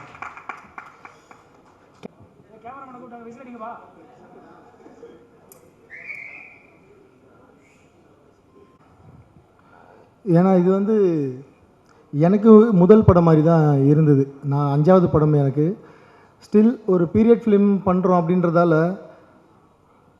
எனக்கு வந்து இது எல்லாமே புதுசு. நம்ம கற்பனையில் தான் இதெல்லாமே இருந்தது. புத்தகத்தில் படித்த அண்ணன் புத்தகத்தில் அப்புறம் அவரை பற்றி நிறைய ரிசர்ச் பண்ணேன். நான் சொல்கிறேன் இந்த படம் பண்ணுறதுக்கு காரணமே தான் சொல்கிறேன். பட் இப்படி இவங்களோட மேன் பவர் என் கூட சப்போர்ட்டிவாக இல்லைன்னா நான் என்ன தான் பேப்பரில் கொண்டு வந்திருந்தாலும் அதை இவங்க வந்து சேர்த்தாங்க. இவங்க இங்கே நிப்பாட்ட வேண்டிய இன்னும் ஆர்ட் டிபார்ட்மெண்ட் அசிஸ்டன்ஸ் இருக்காங்க, ஃபோட்டோ ஃபில் டீம் இருக்காங்க, கிரேன் டிபார்ட்மெண்ட் டீம் இருக்காங்க. இவங்கெல்லாம் என் கூட முதல் படத்துலேருந்து வேலை செய்கிறாங்க. ஸோ இந்த மேன் பவர் எனக்கு வந்து சப்போர்ட் பண்ணலைன்னா இவங்களை யாரையுமே நான் வந்து கம்ஃபர்டபுள் ஜோனில் வச்சு ஒர்க் பண்ணிட முடியாது. ஸோ என்னோடய டீமுக்கு நான் இந்த இடத்துல மனமாற நான் நன்றியை சொல்லிக்கிறேன். இல்லைனா இந்த பட்ஜெட்டில் 31 நாளுக்குள்ளே இப்படி ஒரு படம் கனவுல கூட சாத்தியமில்லை. நான் மறுபடியும் பதிவு பண்ணுறேன். நான் எவ்வளோ ப்ரெஷருக்குள்ளே போயிருக்கேன் இந்த படத்தில் அப்படின்றது எனக்கு தெரியும் ஷூட் பண்ணுறப்ப. ஸ்டில் எனக்கு இதில் வந்து பேர் கிடைக்க போகுது. அடுத்த படம் பண்ண போகிறேன். அடுத்த படம் இருக்கலாம், இல்லாமல் இருக்கலாம், அதெல்லாம் அப்புறம். பட் இதில் எனக்கு எவ்வளோ பெரிய பேர் கிடைக்க போகுது, இந்த ட்ரெய்லரில் எனக்கு எவ்வளோ பெரிய பேர் கிடச்சிருக்கு, எம்கோனில் எவ்வளோ பெரிய பேர் கிடச்சிருக்கு எனக்கு தெரியும். பட் எதுவுமே இல்லாமல் இவ்வளோ உழைப்பு போட்டாங்க. அதுக்காக அங்கீகாரம், அதுக்காக நன்றி. இதுக்கப்புறம் ஸ்டார்ட் பண்ணுறேன். எங்கேருந்து ஸ்டார்ட் பண்ணுறது தெரியல. இவ்வளோ பேர் இருக்காங்க, நான் யாரை பற்றி பேசுகிறது, யாரை விடுவேன், எதுவுமே தெரியல. சொல்லிடுறேன். இருந்தாலும் எப்போவுமே ரிச்சர்ட் சார் அவர்கிட்ட தான் ஸ்டார்ட் பண்ணுவேன். அவர் இல்லைன்னா திரௌபதி 2 கண்டிப்பாக ஒர்க் ஆகிருக்காது. ஏன்னா முதல்ல இப்படி ஒரு படம் பண்ணணும், இவ்வளோ பெரிய விஷயத்தை பண்ண போகிறோம், களத்தில் போய் எங்கெங்கே போய் லொக்கேஷன் தேட போகிறோம், யார்கிட்ட போய் நிற்க போகிறோம், எதுவுமே தெரியாது. அவர்கிட்ட போய் சொன்னேன், சார் இப்படி ஒரு விஷயம் இருக்குது, நம்ம பண்ணலாம், அது வந்து திரௌபதி 2 மாறும். ஆனால் நீங்கள் வந்து எப்படி இதுக்கு சப்போர்ட் பண்ண போகிறீங்க தெரில சார். அவ்வளோ மனித உழைப்பு இதுக்கு வந்து தேவைப்படும். நமக்கு நீங்கள் நானும் சேர்ந்தால் நமக்குன்னு ஒரு பட்ஜெட் இவ்வளோ தான் சார் நம்மளோட வெயிட், அதை தான் நம்ம தூக்க முடியும். அதுக்கு மேலே வெயிட்டை நம்ம தூக்குனா 2 பேருக்குமே எலும்பு முறிவு ஏற்படும். அவ்வளோ சுமை தூக்க முடியாது எங்களால். அப்போ இந்த பட்ஜெட்டுக்குள்ளே நம்ம இவ்வளோ பெரிய படம் எப்படி சார் பண்ணலான்னு கேட்டோடனே அவர் கண்ணை மூடின்னு சொல்லிட்டாரு. நம்ம திரௌபதி பண்ணப்போ நான் அவருக்கு சம்பளம் கொடுக்கல, படம் முடிஞ்சதுக்கப்புறம் தான் கொடுத்தேன். இதுலேயும் சொல்லிட்டார், வழக்கம் போல் நான் சம்பளம் வேணாம், நீங்களும் அதே மாதிரி போய் ப்ரொடியூசர்கிட்ட சொல்லிவிட்டு ஒரு ப்ரொடியூசரை பிடிச்சிட்டு வாங்க, ஃபஸ்ட்டு நம்ம வந்து ஷூட் போயிடலாம் அப்படின்னு சொல்லிட்டாரு. அந்த வார்த்தை தான் இந்த படம் ஆரம்பிக்கிறதுக்கு முதல் புள்ளி. அதை இப்போ வரைக்கும் சொல்கிறேன். அவர் இன்னும் ₹1 சம்பளம் வாங்கலை இந்த படத்தில். அவ்வளோ பெரிய சப்போர்ட் வந்து பண்ணி கொடுத்துருக்காரு. நான் சொன்னேன், சார் இன்ஜுரிலாம் ஆகும், ஃப்ராக்சர்லாம் ஆகும் சார், ஆனால் அவ்வளோ கஷ்டப்பட வேண்டியது இருக்குது சார், முடி வளர்க்கணும், நீங்கள் வேறு எங்கேயும் போய் நடிக்க முடியாதுன்னு சொன்னேன். அது எல்லாத்தையும் பொறுத்துக்கிட்டு கிட்டத்தட்ட 1 வருஷமாக அந்த முடியை வளர்த்து மலேசியா போய் சிலாத் கலையை கற்றுக்கிட்டு 3-4 மாதம் குதிரை பயிற்சி எடுத்து இந்த படத்தில் வந்து அதுக்காக கத்தி சண்டைலாம் அவர் வந்து ப்ராக்டிஸ் பண்ணி அவ்வளோ பெரிய டெடிகேட்டிவ் ஒரு ஆர்டிஸ்ட் அவர். தமிழ் சினிமாவில் நல்ல நல்ல இயக்குனர்கள் என் மேலே இருக்கிற ஏதோ ஒரு தனிப்பட்ட ஏதாவது என் மேலே ஒரு கோபம் அதெல்லாம் இருந்தால் அதெல்லாம் இல்லாமல் ரிச்சர்ட் சாரை நீங்கள் வந்து நல்ல நல்ல படங்களில் கேஸ்ட் பண்ணணும். இந்த மாதிரி ஒரு ஹீரோ நிச்சயமாக கிடைக்க மாட்டார். அவ்வளோ டவுன் டு எர்த் அண்ட் அவ்வளோ ஆக்டிவான ஒரு ஹீரோ. 16 hours ஒரு நாளைக்கு ஒர்க் பண்ணுறதுக்கு இன்றைக்கி எத்தனை ஹீரோ இருக்காங்க தெரில, அவர் இருக்கார் ரெடியாக. ஸோ ரெண்டாவது ப்ரொடியூசர் சார், அவர் இல்லைனாலும் இந்த படம் வந்து வாய்ப்பில்லை. ஏன்னா நாங்கள் 2 பேர் சேர்ந்து ஒரு பீரியட் ஃபிலிம் பண்ணுறோன்னு நான் கிட்டத்தட்ட ஒரு 6-7 ப்ரொடியூசர்கிட்ட சொல்லியிருக்கேன். எல்லாருமே வந்து என்ன சொல்லுவாங்கன்னா, சரி பண்ணலாம் ஆனால் ஹீரோ மட்டும் மாற்றிக்கலாமா அப்படின்னா, சார் நாங்கள் 2 பேர் சேர்ந்தால் தான் இந்த படம், இல்லைனா எனக்கு செட் ஆகாது சார். நான் திரௌபதி 2ன்னு இதுக்கு வந்து பண்ண போகிறேன். ஏன்னா அந்த படத்தில் ஒரு கனெக்டோடு தான் இந்த படம் வந்து சேரும். அவங்க இருந்தால் தான் பண்ண முடியும். நான் ப்ரொடியூசர் சில அவாய்ட் பண்ணியிருக்கேன். அப்புறம் ஒரு நாள் எனக்கு ப்ரொடியூசர் சைட்லேருந்து ஒரு கால் வந்தது, இவங்க புது படம் பண்ணுறாங்க, உங்ககிட்ட ஏதாவது உங்களை பார்க்கணுன்னு நினைக்கிறாங்கன்னா போய் சார் ஆஃபீஸில் பார்த்தேன். சாருக்கு ஒரு ஆசை இருந்தது என் கூட படம் பண்ணணுன்னு. அவர் ஒரு லைன் சொன்னார், இந்த மாதிரி ஒரு லைன் இருக்குது சார், நீங்கள் டேரக்ட் பண்ணி தருவீங்களா அப்படின்னு கேட்டார். அப்போ சொன்னேன், இல்லை சார் நாங்கள் ஆல்ரெடி ஒரு ஸ்கிரிப்டை பண்ணி 1 வருஷமாக ஒர்க் பண்ணி ஸ்க்ரீன் ப்ளே பண்ணி ப்ரீ ப்ரொடக்ஷன் வரைக்கும் முடிச்சிட்டேன் சார், நான் ஸ்கிரிப்ட் வேணால் தரேன் அப்படி சொன்னேன். சரி எனக்கு அந்த கதை சொல்வீங்களான்னு கேட்டார். ஏன்னா அவர் ஃபஸ்ட்டு படம் ப்ரொடியூசர்ன்றதால யூஸ்வலாக 5-4 படம் டேரக்ட் பண்ணிட்டா கதைலாம் சொல்ல மாட்டாங்க. என்னை கேட்டார், கதை சொல்வீங்களான்னு. சார் நான் இப்போயே சொல்கிறேன்னு கதை கேட்டார். நான் ஃபுல் கதை சொன்னேன். 3வது நாள் அட்வான்ஸ் போட்டார் ஃபஸ்ட் காப்பியில் படம் பண்ணுறதுக்கு. என்னால் நம்பவே முடியல, யாராவது ஸ்பூஃப் பண்ணுறாங்களா இல்லை ஏமாத்துறாங்களா அப்படின்னு. நிஜமாலே கதை கேட்டால் 3வது நாள் இந்த படத்தை எனக்கு கமிட் பண்ணிட்டார். அங்கே ஆரம்பிச்சது நான் சொன்ன வார்த்தையை அவர்கிட்ட காப்பாற்றுறேன். என்னென்னா நான் சொன்ன பட்ஜெட்டில் முடிக்க முடியல, கொஞ்சம் பட்ஜெட் எக்ஸ்டெண்ட் ஆகிடுச்சு. அதுக்கு நான் சார்கிட்ட இங்கே மன்னிப்பு கேட்டுக்கிறேன். நான் சொன்னதை விட பட்ஜெட் வந்து ரொம்ப கூட தான் போயிருக்கு. அவருக்கு ரொம்ப மன தைரியம், இவ்வளோ பெரிய பட்ஜெட் இந்த படத்துக்கு பண்ணி இந்த மாதிரி ஒரு ஆடியோ லான்ச்சு. தமிழ் சினிமாவிலே முதல் தயாரிப்பாளர், தொடர்ந்து 2 நாட்கள் தினத்தந்தி பேப்பரில் முழு விளம்பரம் கொடுத்தாரு. அது வந்து அதனால தான் அவர் ரொம்ப எமோஷன் ஆகிட்டார். அதை வந்து பத்திரிகையாளர் அவர் ஃபஸ்ட் டைம்ன்றதால நிச்சயமாக இதெல்லாமே புரிஞ்சுப்பார். அதை ரொம்ப பெரிய விஷயமாக்காமல் எடுத்துக்கோங்க. ஏனானும் தினத்தந்தி பத்திரிகை மனமாற நன்றி சொல்லிக்கிறேன். அவ்வளோ பெரிய கவரேஜ் 2 நாளில் அதை பற்றி எல்லாருமே பேசினாங்க, இண்டஸ்ட்ரியில் ரொம்ப பெருசாக பேசினாங்க. ஸோ தயாரிப்பாளருக்கு இந்த இடத்துல மனமார்ந்த நன்றிகள், அவரோட குடும்பத்திற்கும் ரொம்ப மனமார்ந்த நன்றிகள். அவங்களும் அவங்களுக்கு பெரிய சப்போர்ட் சாருக்கு, அவங்க மிஸ்ஸஸும் அவங்களும் ஷூட்டிங் ஸ்பாட்டுக்கு வந்து எதுக்கு இவ்வளோ செலவெல்லாம் பண்ணுறீங்க அப்படிலாம் கேட்காம அவங்களும் இந்த படத்தை ரசித்து ஷூட்டிங் ஸ்பாட்டில் பார்த்தாங்க. ஸோ தயாரிப்பாளருக்கும் மிகப்பெரிய நன்றி. அவரோட டீம் அவ்வளோ நல்ல டீம், அவங்கெல்லாம் சேர்ந்து உழைப்பு தான் சார் இந்த படம் பண்ணார். ஸோ இந்த நேரத்தில் அவங்க டீம் இருக்காங்க, நான் அவங்களுக்கும் இந்த நன்றியை சொல்லிக்கிறேன். சார் பேசி முடிச்சிடுறேன் சார்.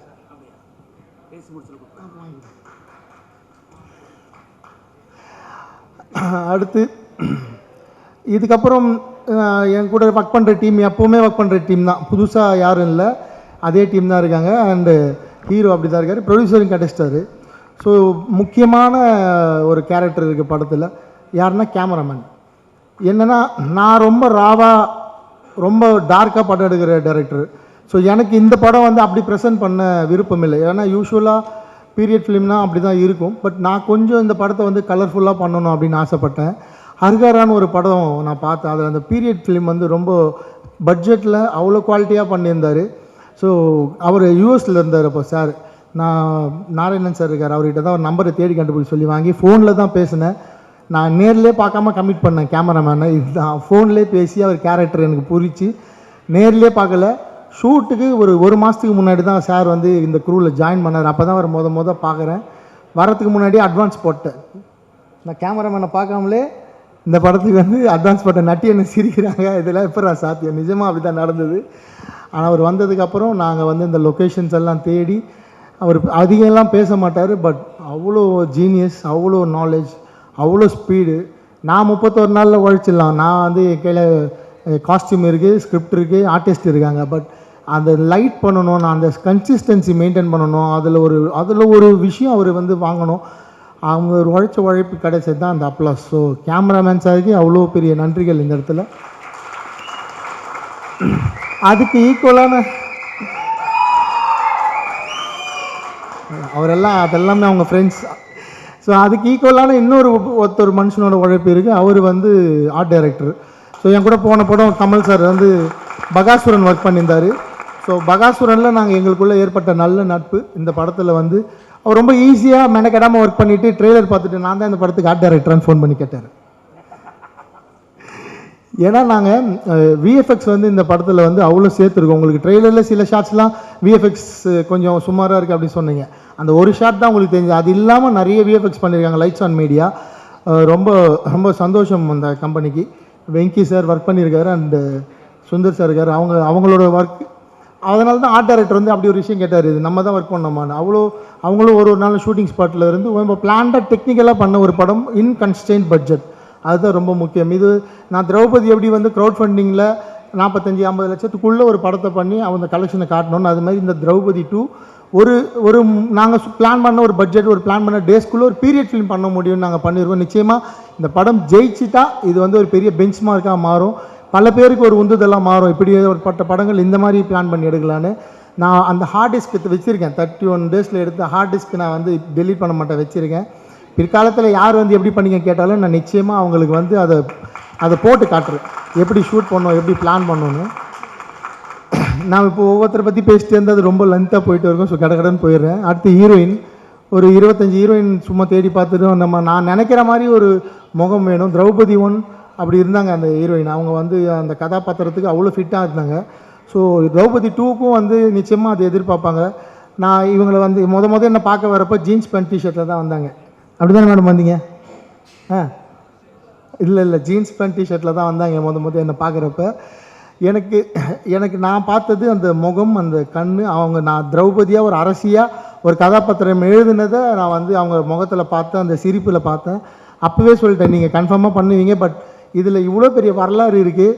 நான் ஏற்கனவே திரௌபதி 1 பண்ணப்போ கொஞ்சம் அவங்க அந்த ஹீரோயினுக்கு வந்து அவங்க ஃபேமிலி லெவலில் பிரச்சனை ஆகி அவங்க என்னை எதிர்த்துலாம் பேச வேண்டியது இருந்தது. நீங்கள் இதெல்லாம் தாங்கிப்பீங்களா, இந்த பிரச்சனைலாம் வருமானா? அவங்க பயங்கரம் போல்டு, எவ்வளோ தைரியமாக சொன்னாங்க பாருங்க. நான் கதை நரேஷன் கேட்டுட்டு தான் படம் பண்ணேன்னு சொன்னாங்க பாருங்கள். அது பதிவு என்னென்னா நாளைக்கு என்ன வேணால் நடக்குன்றதால அவங்களுக்கும் தெரியல. ஏன்னா நான் என் கூட ஒர்க் பண்ணுறவங்களெல்லாம் சுற்றி இருக்கிறவங்களாம் ஜாலியாக போய் மிரட்டிடுறாங்க, நீ ஏன் அவர் கூட ஒர்க் பண்ணுற அப்படின்னு. அதில் 2 பேர் பலியாக இருக்காங்க. அதை பற்றி சரி, அதை விட்டுறலாம், அது நமக்கு தேவையில்லாத வேலை. அவங்க நல்லா இருக்கட்டும், அவ்வளோதான். நான் அவ்வளோதான் அவங்கள சொல்கிறது. ஸோ இவங்க ரொம்ப க்யூட்டான ஹீரோயின், ரொம்ப டிமாண்ட் பண்ணாத ஹீரோயின். கூப்பிட்டா செட்டுக்கு வருவாங்க. அழகாக அவங்களுக்கு வந்து 5 லாங்குவேஜ் தெரியும். கேரளாவில் பிறந்த பெங்களூரில் வளர்ந்த ஒரு பெண். அவங்க அவ்வளோ அழகாக தமிழ் பேசுவாங்க, கொஞ்சம் தமிழ் பேசுவாங்க. 5 லாங்குவேஜ் தெரியும். ஸோ இது பண்டைய தமிழ். இந்த தமிழும் அவங்க அழகாக மனப்பாடம் பண்ணி ஷூட்டிங் ஸ்பாட்டில் பேசினாங்க. நான் படம்லாம் ரிலீஸ் ஆனதுக்கப்புறம் அவங்க பேசின ஒரிஜினல் டைலாக் வந்து நான் பிடிஎஸ்ஆர் ரிலீஸ் பண்ணுறாரு. அவ்வளோ ரசிப்பீங்க அவங்க வந்து எப்படி ஷூட்டிங் ஸ்பாட்டில் பேசி நடித்தாங்கன்னு. ரொம்ப நல்லா வருவாங்க அந்த ஹீரோயின்.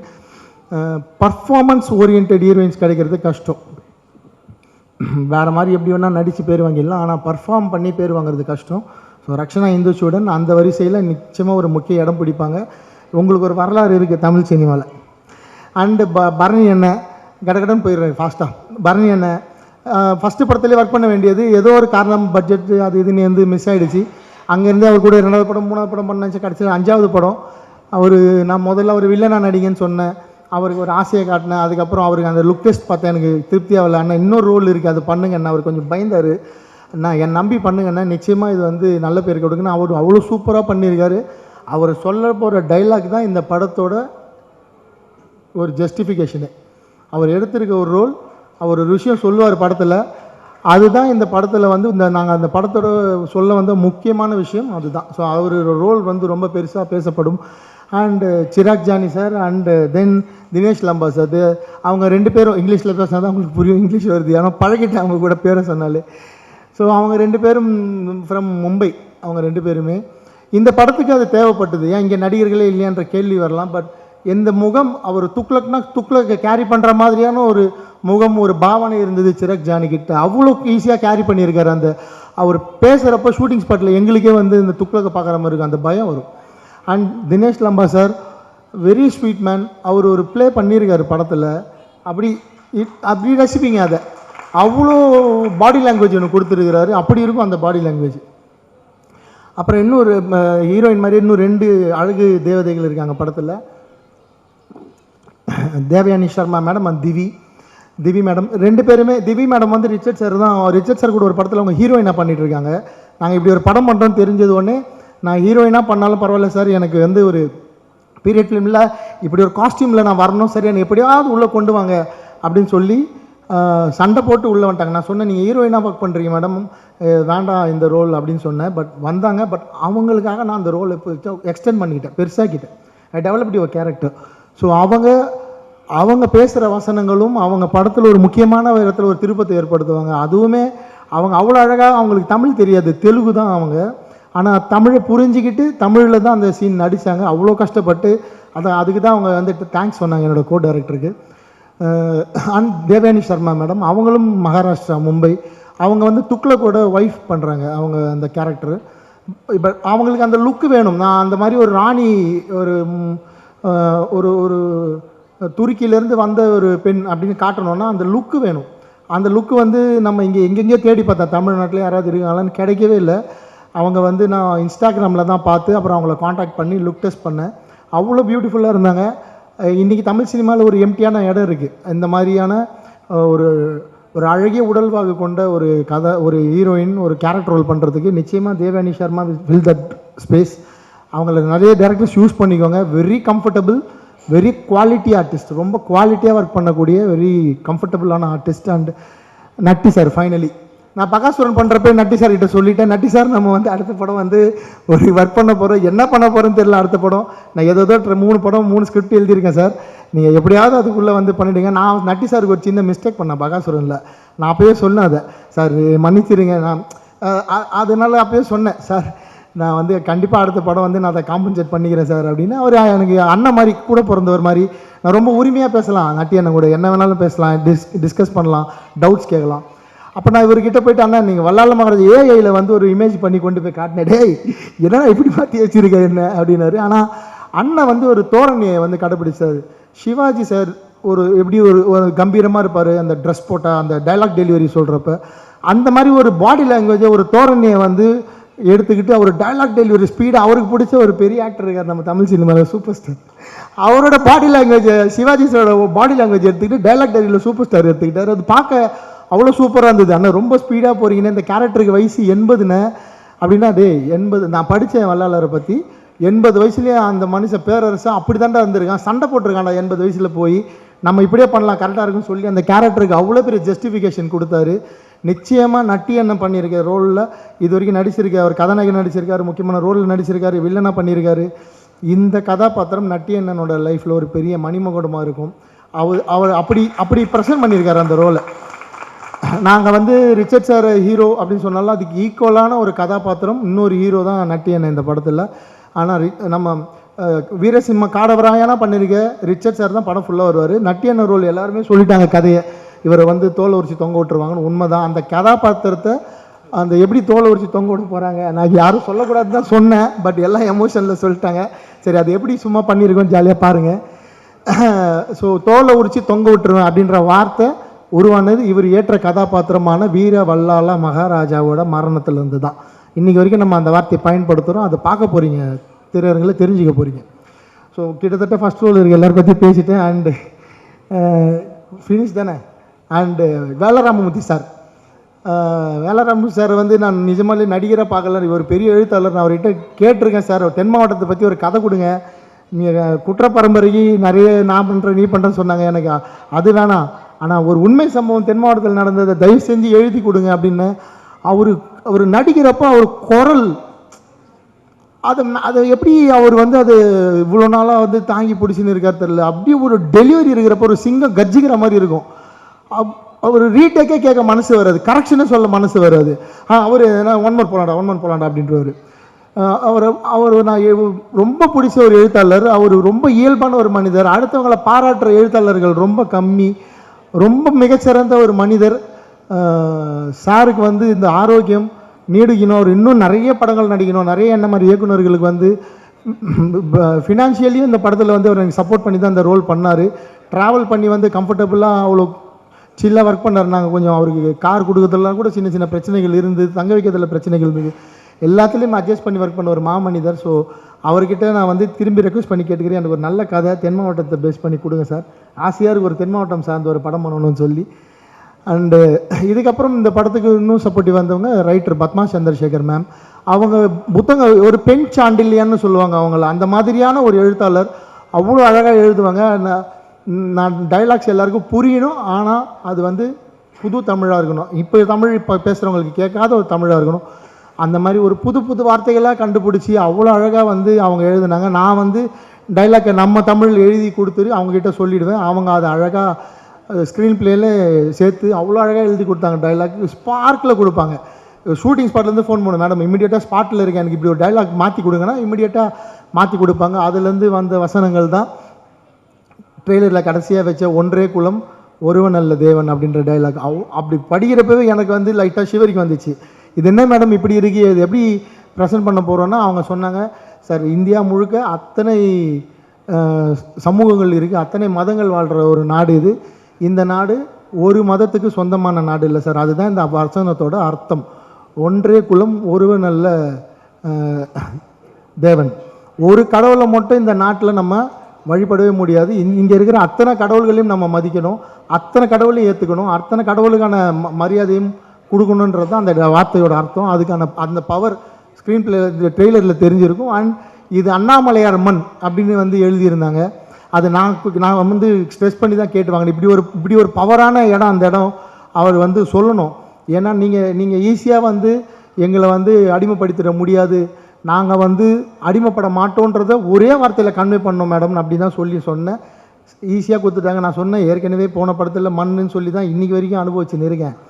ஒரு வார்த்தை வச்சு மண்ணும் பொண்ணும் அப்படின்னு சொல்லி இதுவும் அப்படி வருமானு கேட்டால், பட் ட்ரெய்லரில் இது வரைக்கும் யாருமே அந்த டைலாகை வந்து தப்பாக பேசலை. அதை பற்றி எனக்கு நெகட்டிவ் ஷேடு இது வரைக்கும் வரல, எதிர்ப்பு குரலே இல்லை. அந்த டைலாக்கு எல்லாரும் ஏற்றுக்கிட்டாங்கன்னு நினைக்கிறேன். அதுக்கு எல்லாருக்கும் நன்றி, ரொம்ப சந்தோஷம். அவங்க நிச்சயமாக தமிழ் சினிமாவில் ஒரு ரவுண்டு வருவாங்க. அருமையான கதைகள் பல வச்சுருக்காங்க. கதை இல்லாத நல்ல இயக்குனர்கள் நிச்சயமாக அவங்கள அப்ரோச் பண்ணுங்கள். சூப்பர் புக்ஸ்லாம் எழுதியிருக்காங்க அவங்கள பற்றி தேடி பார்த்துக்கோங்க. அண்ட் என் கூட ஒர்க் பண்ண அத்தனை ஆர்டிஸ்ட்டு சார், அருணோயன், என்னோடய டான்ஸ் மாஸ்டர் ஜெயந்திமாலா மேம், எல்லோரும் கீழே உட்காந்துருக்க ஆர்டிஸ்ட்டு அண்ட் அத்தனை பேர் ஜூனியர் ஆர்டிஸ்ட்டு. நான் யாரை விட்டேன் தெரியுது, முருகன் சார். அவர் நீங்கள் ஏறி வந்தப்போ பார்த்தீங்க எவ்வளோ கஷ்டப்பட்டு, அவர் என்னோடய மேனேஜர். நான் அவ்வளோ கஷ்டப்பட்டிருக்கேன், அவரை திட்டியிருக்கேன். ஏன்னா 31 நாள் ஒரு படம் பண்ணால் மேனேஜர் சப்போர்ட் பண்ணால் தான் பண்ண முடியும். அப்புறம் என்னோடய ஃப்ரெண்டு, என்னோடய மாமா, அவங்க தான் இந்த படத்தில் ஃபுல்லாக கேஷ் ஹேண்டில் பண்ணிட்டாங்க, ரவி அண்ட் சத்யா. அவங்க நான் யாரை சொல்கிறது யாரை வருது தெரில. அண்டு சார் கடைசியாக சொல்கிறேன் சார், வேறு டீம்லாம் முடிச்சு. அண்ட் அப்புறம் வந்து ஆடியோ கம்பெனிலேருந்து எனக்கு சப்போர்ட் பண்ண முருகன் சார், எனக்கு திரௌபதியிலேருந்து பகாசுரன்லேருந்து இப்போ வரைக்கும் லகரி வந்து என் கூடவே இருக்காங்க அவங்க. அப்புறம் நாராயணன் சார், அவர் ஃப்ரம் த பிகினிங்லேருந்து கூட வந்து இந்த இவ்வளோ பண்ணால் தான் பிஸ்னஸ் வரும் அப்படின்னு சொல்லி கொடுக்குறதாகட்டும். அப்புறம் என் வீட்டில் அவங்க ஷூட்டிங் ஸ்பாட்லேயே என் கூட வந்துடுவாங்க. என் பொண்ணு அவள் தான் எனக்கு பெரிய எனர்ஜிட்டு. அன்றைக்கி என் ஒய்ஃபு என் பொண்ணும் கூடவே இருப்பாங்க ஷூட்டிங் ஸ்பாட்டில். எந்த டேரக்டர் அப்படி வச்சுப்பாங்களா தெரில, என் கூடவே இருப்பாங்க அவங்க ஷூட்டிங் ஸ்பாட் ஃபுல்லாகவே. ஸோ இப்படி தான் இந்த படம் வந்து நாங்கள் ஒரு ஃபேமிலியாக ஒரு பிக்னிக் மாதிரி, ஒரு ப்ரொடியூசருக்கு கூட கோவம் வந்துருக்கு, என்னடா நீங்கள் டூர் மாதிரி இருக்கீங்க, 16 மணி நேரம் வேலை செஞ்சாலும் எல்லாம் விளையாட்டு பசங்க மாதிரி விளையாடி நிறீங்க, ஆனால் வேலை நடந்துகிட்டே இருக்கும்.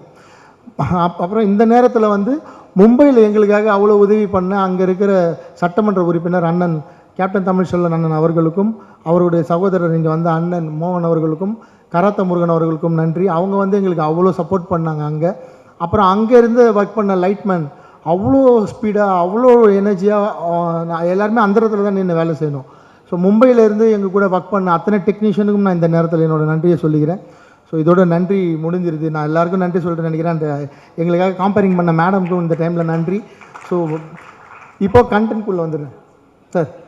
கண்டென்ட் முடிச்சிடுறேன் சார், இன்னும் மெயின் கண்டென்ட் போகிறோம் சார். இப்போ தான் இன்னும் 5 நிமிஷம் தான் முடிச்சிடுறேன். எல்லோரும் வீட்டுக்கு போகணும் சொல்லிடுறேன்.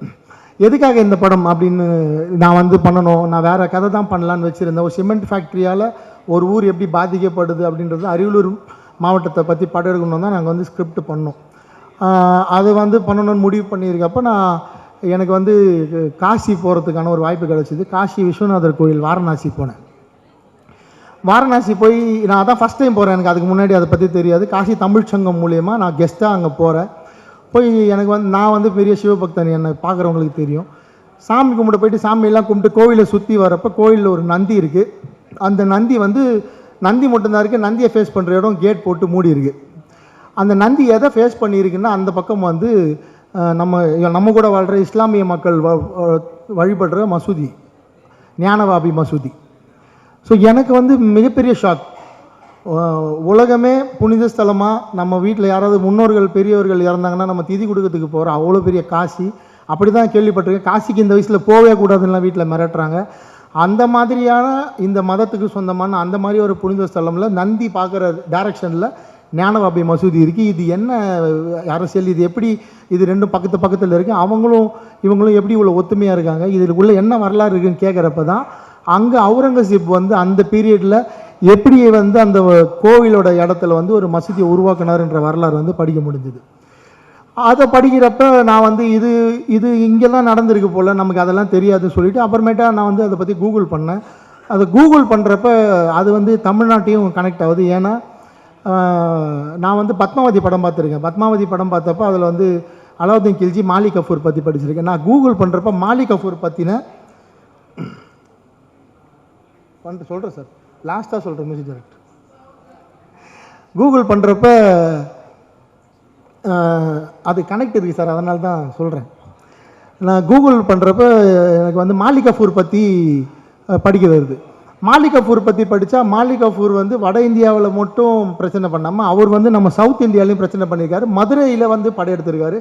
மதுரை கோவிலில் வந்து கொள்ளையடிச்சிட்டு போயிருக்காரு. அவர் வந்து அந்த மதுரை கோவிலை கொள்ளையடிக்க அவர் வந்து இங்கே வழிகாட்டுறதுக்கு யாரை வந்து பிணை கைதியாக வந்து கூப்பிட்டு போகிறாரு, யாரை வந்து வழிகாட்டியாக வந்து மிரட்டி இட்டு போகிறாருன்னா வல்லாள மகாராஜா, கரெக்டு தானே, வீர வல்லாள மகாராஜாவை அவர் வந்து வழிகாட்டியாக கூப்பிட்டு போகிறாரு. இது யாரா வீர வல்லாள மகாராஜா? எனக்கு அதுக்கு முன்னாடி ஒய்சால மன்னர்கள்லாம் சும்மா தெரியும், நான் படிச்சிருக்கேன். நான் ஹிஸ்ட்ரியில் நிறைய இந்த ராஜராஜ சோழன் ரொம்ப பிடிக்கிறதால. ஸோ இந்த வீர வல்லாள மகாராஜா யாருன்னு பார்த்தா அண்ணன் வந்து அதை பற்றி புக்கு எழுதியிருந்தார். அப்புறம் அண்ணனுக்கு ஃபோன் பண்ணி இது என்னென்ன நம்ம ஊரில் இந்த மாதிரி நடந்திருக்கா, நம்ம ஊரில் இந்த மாதிரி பிரச்சனைகள்லாம் இருக்கான்னு கேட்டால் அப்போது தான் எனக்கு இந்த கதையை சொல்லி இந்த புத்தகத்தை படிக்க சொன்னார். நான் அந்த புத்தகத்தை படித்த உடனே இதுதான் நம்ம பண்ண வேண்டிய படம், இதுதான் வந்து அடுத்த படமாக நம்ம பண்ணணும், இது எத்தனை வருஷம் ஆனாலும் பரவாயில்ல, நம்ம வந்து இந்த கதையை முடிப்போம்னு சொல்லி நான் வந்து ஒரு ஒன்லைன் ரெடி பண்ணி அது வந்து எடுத்துகிட்டு 2 வருஷமாக ப்ரொடியூசர் தேடி எனக்கு கிடைச்சவர் தான் சண்முகம் சார். எப்போ வந்து எனக்கு இந்த படம் வந்து ரொம்ப பெரிய நம்பிக்கை கொடுத்ததுன்னா சாவா படம் வந்து ரிலீஸ் ஆச்சு. சாவா படம் பார்க்குறப்ப எனக்கு வந்து நாங்கள் ஷூட் போகிறதுக்கு முன்னாடியே சாவா ரிலீஸ் ஆகிடுச்சு. சாவா படம் விஷுவல்ஸ் எல்லாம் பார்த்தோன்னே எனக்கு வந்து ஒரு மிகப்பெரிய நம்பிக்கை வந்துருச்சு. இந்த படம் வந்து நிச்சயமாக தமிழ்நாட்டில் பெரிய அரசியலை பேசாது, எதிர்ப்பு அரசியல் வராது. ஏன்னா சாவா படத்துக்கு மியூசிக் டைரக்டர் யாருன்னு உங்கள் எல்லாருக்கும் தெரியும். ஸோ அப்படி ஒரு வரலாறை சொல்கிறப்ப அவங்க ரஹ்மான் சாரே அதில் ஒர்க் பண்ணுறாங்கன்றப்ப நம்ம தைரியமாக இந்த படம் பண்ணலாம். அந்த தைரியத்தோடு தான் நான் போய் ஜிப்ரான் சாரை போயிட்டு இந்த கதை சொன்னேன். ஸோ ஜிப்ரான் சார்கிட்ட நான் போய் இந்த கதை சொல்லி முடிக்கிறப்ப, ஏன்னா உங்களுக்கு அவர் ஜிப்ரான் சாரை பற்றி தெரிஞ்சிருக்கும். ஸோ நான் போய் ஜிப்ரான் சார்கிட்ட பிஜிஎம்காக தான் நான் வந்து ஜிப்ரான் சார்கிட்ட போகிறேன் இந்த கதைக்கு. அவர்கிட்ட நான் கதை சொல்லி முடித்த உடனே அவர் வந்து என்னை நீ இப்போ சொன்னால் அதே மாதிரி தான் பார்க்குறாரு. நீங்கள் இப்படி தான் சார் இருப்பீங்களா, நான் வந்து உங்களை வேறு மாதிரி கற்பனை பண்ணி வச்சுருந்தேன், பயங்கரமாக உங்களை பார்த்தாலே பயமாக இருக்கலாம் சொல்கிறாங்க, நீங்கள் இப்படி பேசுகிறீங்களே சார். என்ன சார், அதெல்லாம் மீடியாவும் எனக்கு கொடுத்த பிம்பம், இந்த உலகம் எனக்கு கொடுத்த பிம்பம் சார். நான் ராயபுரத்தில் வாழ்கிற ஒரு சாதாரண சாமானியன் சார். நான் இவ்வளோதான், மோகன் தான். நான் சினிமாவுக்கு வந்து நான் மோகன்ஜி. அது எனக்கு கொடுத்துருக்கிறது கம்ப்ளீட்டாக வேறு சார். ஏன்னா என் நண்பர்கள் நான் வாழ்கிற பகுதியில் வந்து என்னை பற்றி சுற்றி கேட்டிங்கன்னா நீங்கள் வேறு அந்த ஆள் இவர் இல்லைங்கன்னு சொல்லுவாங்க. ஸோ நீங்கள் கொடுத்துருக்கீங்களே எனக்கு ஒரு அடையாளம், எனக்கு ஒரு பிம்பம், அது நான் இல்லை. ஸோ நான் வந்து எனக்கு மக்களுக்கு தெரியாத ஒரு விஷயம், அது உண்மையான விஷயம், அது ஆத்தென்டிகேட்டட் இருக்குது, அதில் வரலாறு இருக்குது, அதில் என்கிட்ட ப்ரூஃப் இருக்குன்னா நான் தைரியமாக படம் பண்ண இறங்குவேன். அதில் சாவான்னு ஒரு படம் வந்திருக்கு, அதுக்கு ரஹ்மான் சார் மியூசிக் பண்ணுறப்ப நம்ம ஜிப்ரான் சாரை போய் அப்ரோச் பண்ணேன். ஜிப்ரான் சார் கதை சொல்லி இதையும் சொன்னோன்னே ஜிப்ரான் சார் ஓகே சொல்லிட்டாரு. ஜிப்ரான் சார் ஓகே சொன்னதுக்கப்புறம் தான் இந்த படம் வந்து அடுத்த லெவலுக்கு போகுது. ஏன்னா ஒரு நல்ல டெக்னீஷியன்ஸ் எல்லாம் சேர்றப்ப என் கேமராமேன் பேச மாட்டார், என் ஆர்ட் டைரக்டர் பேச மாட்டார், என் எடிட்டர் பேச மாட்டார். இப்போ இப்படி டெக்னீஷியன்ஸ் எல்லாம் கூட வச்சுட்டு இவங்களை பவர்ஃபுல்லாக இன்னொருத்தர் பேசவே மாட்டார், அவர் ஜிப்ரான் சார். இவங்க யாருமே பேசவே மாட்டாங்க, ஆனால் அவங்க ஒர்க்கெல்லாம் நான் பயங்கரமாக பேசும். எம்கோனே பாட்டு வந்து சார் 2 டியூன் அனுப்பினார். நான் இந்த டியூனை கன்ஃபார்ம் பண்ணிவிட்டேன். நான் தான் வந்து சிங்கர் சூஸ் பண்ணேன், நான் தான் லிரிக் ரைட்டரையும் சூஸ் பண்ணேன். எனக்கு அவ்வளோ ஃப்ரீடம் கொடுத்தாரு. அது ஏதோ தெரியாதனமாக ஒரு தப்பு பண்ணிவிட்டேன், அதை இப்போ சரியும் பண்ணி பத்மலதா மேடம் பாட வச்சிட்டேன். இப்போ பத்மலதா மேடம் வாய்ஸில் தான் இந்த படம் வந்து தியேட்டரில் சாங் வந்து வரப்போகுது. அவங்க தான் இப்போ உங்கள் முன்னாடி அறிமுகம் பண்ணி வச்சேன். நன்றி மேடம், பத்மலதா மேடம், ரொம்ப நன்றி. எங்களுக்கு ஒரு இக்கட்டான சூழலில் நீங்கள் இந்த பாட்டு பாடி கொடுத்ததுக்கு ரொம்ப ரொம்ப நன்றி. அண்ட் ஜிப்ரான் சார் வந்து சார் நான் வந்து கொஞ்சம் எனக்கு மாஸ் ஆடியன்ஸ் சார், கொஞ்சம் மாஸாக மியூசிக் பண்ணி கொடுங்க சார். இல்லை சார், இது கொஞ்சம் நான் வந்து இன்டர்நேஷ்னல் லெவலில் போகிறேன் சார், கொஞ்சம் எனக்கு ஃப்ரீடம் கொடுங்கன்னு சொன்னார். சார் ஃபுல் ஃப்ரீடம் எடுத்துக்கோங்க சார், எனக்கு கொஞ்சம் மாஸ் மட்டும் அங்கங்கே சேர்த்து கொடுங்க சார். என்ன ஸோ ஒரு 50% மாஸ் எலிமெண்ட்ஸும் 50% கிளாஸ் எலிமெண்ட்ஸும் கலந்து இந்த படத்துக்கு ஒரு ரீ ரெக்கார்டிங் கொடுத்துருக்காரு. நிச்சயமாக பாருங்கள், பல இடங்களில் ரசிப்பீங்க, பல இடங்களில் இது ரொம்ப எமோஷ்னலான படம், ரொம்ப உணர்வு ரீதியான படம், அவ்வளோ அழகாக ஒர்க் பண்ணி கொடுத்துருக்காரு. ஜிப்ரான் சார் ரொம்ப நன்றி. நீங்கள் உள்ளே வந்ததுக்கப்புறம் தான் அந்த ப்ராஜெக்ட் ப்ரொடியூசர் எங்களை நம்பி பெரிய ஃபண்டோட இன்னும் கொஞ்சம் உள்ளே வந்தார். ஸோ இந்த நேரத்தில் உங்களுக்கு ரொம்ப ஸ்பெஷல் தேங்க்ஸ் சொல்லிக்கிறேன். அதனால தான் உங்களை கடைசியாக பேசலாம் அப்படி சொல்லி அவ்வளோதான். நான் மொத்தமாக ஜிப்ரான் சாரை 4 தடவை மீட் பண்ணியிருப்பேன். நாங்கள் ஒரு 40 தடவை ஃபோனில் பேசியிருப்போம், அவ்வளோதான். அதுக்கு மேலே ஜிப்ரான் சார் அடுத்த படம் பண்ணுறப்ப இப்போ எப்படி மோகன்ஜி கூட ஒர்க் பண்ணீங்கன்னு கேட்காதீங்க தயவு செஞ்சு. ஸோ நான் கண்டென்ட்குள்ளே வந்துடுறேன் மறுபடியும். ஸோ இதுதான் நான் படம் பண்ண காரணம். நான் அந்த காசிக்கு போனேன், அந்த அந்த இடத்த பார்த்தேன், அப்புறம் தமிழ்நாட்டில் இப்படி ஒரு வரலாறு இருக்கா பார்த்தேன். ஸோ அப்போ தமிழ்நாட்டை வந்து மாபார்னு சொல்கிறாங்க. மாபாரை கைப்பற்றுவது தான் துக்ளக்கோட ஒரே லட்சியமாக இருந்தது. ஸோ அலாவுதீன் கில்ஜி பீரியடுக்கு அப்புறம் துக்ளக் தான் வந்து இந்தியா வாழ்கிறாரு. அந்த துக்ளக் வந்து ஹைதராபாத் வந்து தேவகிரியை தலைநகராக வச்சுட்டு கொஞ்ச நாள் ஆள்றாரு. துக்ளக் ரொம்ப வித்தியாசமான கேரக்டர். அவன் எடுக்கிற முடிவு நல்லதா கெட்டதான் அவனுக்கே தெரியாது. ஸோ அந்த மாதிரி ஒரு டிஃப்ரெண்ட்டான கேரக்டர். ஸோ அந்த மாதிரி ஒரு கேரக்டர் வில்லனாக கிடைக்கிறப்ப ஆட்டோமேட்டிக்காக அந்த ஹீரோ கேரக்டர் ரொம்ப ஸ்ட்ராங்காகிடுது. அண்ட் இந்த படம் வந்து வில்லனாக நாங்கள் வந்து இப்போ காட்டியிருக்கிறோம். இதில் வந்து இஸ்லாமியர்களை நீங்கள் காட்டியிருக்கீங்க, நிறைய பேர் என்கிட்டலாம் கேட்டாங்க. நான் அவங்க எல்லாருக்கும் ஒரு விளக்கம் சொல்லிடுறேன். இந்த படத்தில் நம்ம கூட இப்போ இணக்கமாக வாழ்கிற, நம்ம கூட இப்போது அண்ணன் தம்பியாக இருக்கிற இந்திய இஸ்லாமியர்களை எந்த வகையிலும் இந்த படம் வந்து துளி கூட வந்து காயப்படுத்தாது. அவங்களுக்கு இது வந்து ஒரு அவங்களோட ஆரிஜின் எது, அவங்களோட தொடக்கம் எதுன்னு வேணால் அவங்களுக்கு வந்து புரிய வைக்கும் இந்த படம். அதை தாண்டி இது கமர்ஷியல் தான். நான் ரெக்வஸ்ட் பண்ணி கேட்டுக்கிறது, படம் பார்க்குற பார்வையாளர்களை, இதுக்கப்புறம் படம் பார்க்க போகிற நிறைய பொலிட்டீஷியன்ஸ்லாம் படம் பார்க்க போகிறாங்க, நிறைய இதை பற்றி டிபேட்ஸ் வரப்போகுது. நான் வந்து மீடியா கிட்ட, மக்கள்கிட்ட, படம் பார்க்க போகிற எல்லார்கிட்டையும் கேட்டுக்கிற ஒரே விஷயம், நீங்கள் எப்படி வீரபாண்டிய கட்டபொம்மன், அப்புறம் சிறைச்சாலை, அப்புறம் மதராசப்பட்டினம் இந்த மாதிரி படங்கள்லாம் பிரிட்டிஷை காட்டுறப்ப அவங்கள பிரிட்டிஷாக மட்டும் பார்த்தீங்களோ, அவங்கள வந்து எந்த மதத்தை அடையாளத்திலையும் பார்க்காம பிரிட்டிஷாக மட்டும் பார்த்தீங்களோ, அதே மாதிரி இந்த படத்தை துருக்கியிலேருந்து நம்ம நாட்டை கைப்பிடிக்க வந்து அந்நியர்களாக மட்டும்தான் நீங்கள் பார்க்கணும். அப்படி நினச்சி தான் நான் இந்த ஸ்கிரிப்ட் எழுதியிருக்கேன். அப்படி இந்த தைரியத்தில் தான் நான் இந்த படம் பண்ணியிருக்கேன். நீங்கள் அவங்களுக்கு ஒரு மத அடையாளத்தோடு பார்த்தீங்கன்னா ஏன்னா அவங்க வாழ்க்கை நான் தப்பாக காட்ட முடியாது, அவங்களும் அப்படி தான் வாழ்ந்தாங்க. அவங்களுக்கும் நம்ம கூட வாழ்கிற, நம்ம கூட இருக்கிற இங்கே இருக்க இந்திய இஸ்லாமியர்களும் தமிழ்நாட்டில் இருக்க இஸ்லாமியர்களுக்கும் நிறைய வித்தியாசம் இருக்குது. அதை இந்த படத்தில் சொல்லியிருக்கோம். அது வந்து யாரையும் எந்த வகையிலும் காயப்படுத்தாது. நான் இந்த நேரத்தில் உறுதி கொடுத்துறேன். இது முழுக்க இந்த நாட்டை படையெடுத்து அடிமைப்படுத்த வந்த துருக்கியிலேருந்து வந்தவர்களை பற்றிய கதை. அவங்க தான் இதில் வில்லனாக இருப்பாங்க. 3 வில்லன்கள் இதில். ஒன்று கணேஷ் கௌரங் பற்றி பேசல, சாரி சார், ஒழிஞ்சிட்டீங்க சார், தெரியல. ஸோ அவர் வந்து பல்பானாக நடிச்சிருக்காரு, பல்பான். அவர் தினேஷ் லம்பா சார் கியாசுதீன் தம்கானியா நடிச்சிருக்காரு. அண்ட் சிராக் ஜானி சார் முகபித் பின் துக்ளக்கா பண்ணியிருக்காரு. ஸோ 3 வில்லனுங்க. இவங்களுக்குள்ள என்ன நடக்க போகுதுன்றது தான் படம். இவங்களை வந்து எப்படி வல்லாளர் ஃபேஸ் பண்ண போகிறாரு, வல்லாளருக்கு அப்புறம் வீரசிம்ம காடவராயன் அவங்களை எப்படி ஃபேஸ் பண்ண போகிறாரு, வீரசிம்ம காடவராயனுக்கு சம்பூரவர் எப்படி ஹெல்ப் பண்ண போகிறாரு, வீரசிம்ம காடவராயனோட அப்பா சரவணன் சுப்பையா சார் அவர் மல்லையனரை பண்ணியிருக்காரு. சரவணன் சுப்பையா சாரை பற்றி பேசாம மட்டும் சார் எங்கே இருக்கீங்க, கிளம்பிட்டாங்க, அதில் சாரி. சரவணன் சுப்பையா சார் இதில் ரிஜத் சாருக்கு அந்த கேரக்டருக்கு ஃபாதராக பண்ணியிருக்காங்க. ஸோ இவங்க எல்லாருக்கும் இந்த கேரக்டர்ஸ்குள்ளே என்ன நடக்குதுன்றது தான் இந்த படம். நாங்கள் வந்து இந்த படத்தை பொங்கல் வெளியீடுன்னு எங்களுக்கு வந்து அது எப்படி அமைஞ்சுது தெரியல. நாங்கள் ஆக்சுவலாக 23ஆம் தேதி ரிலீஸ் பண்ணுறதா இருந்தோம்.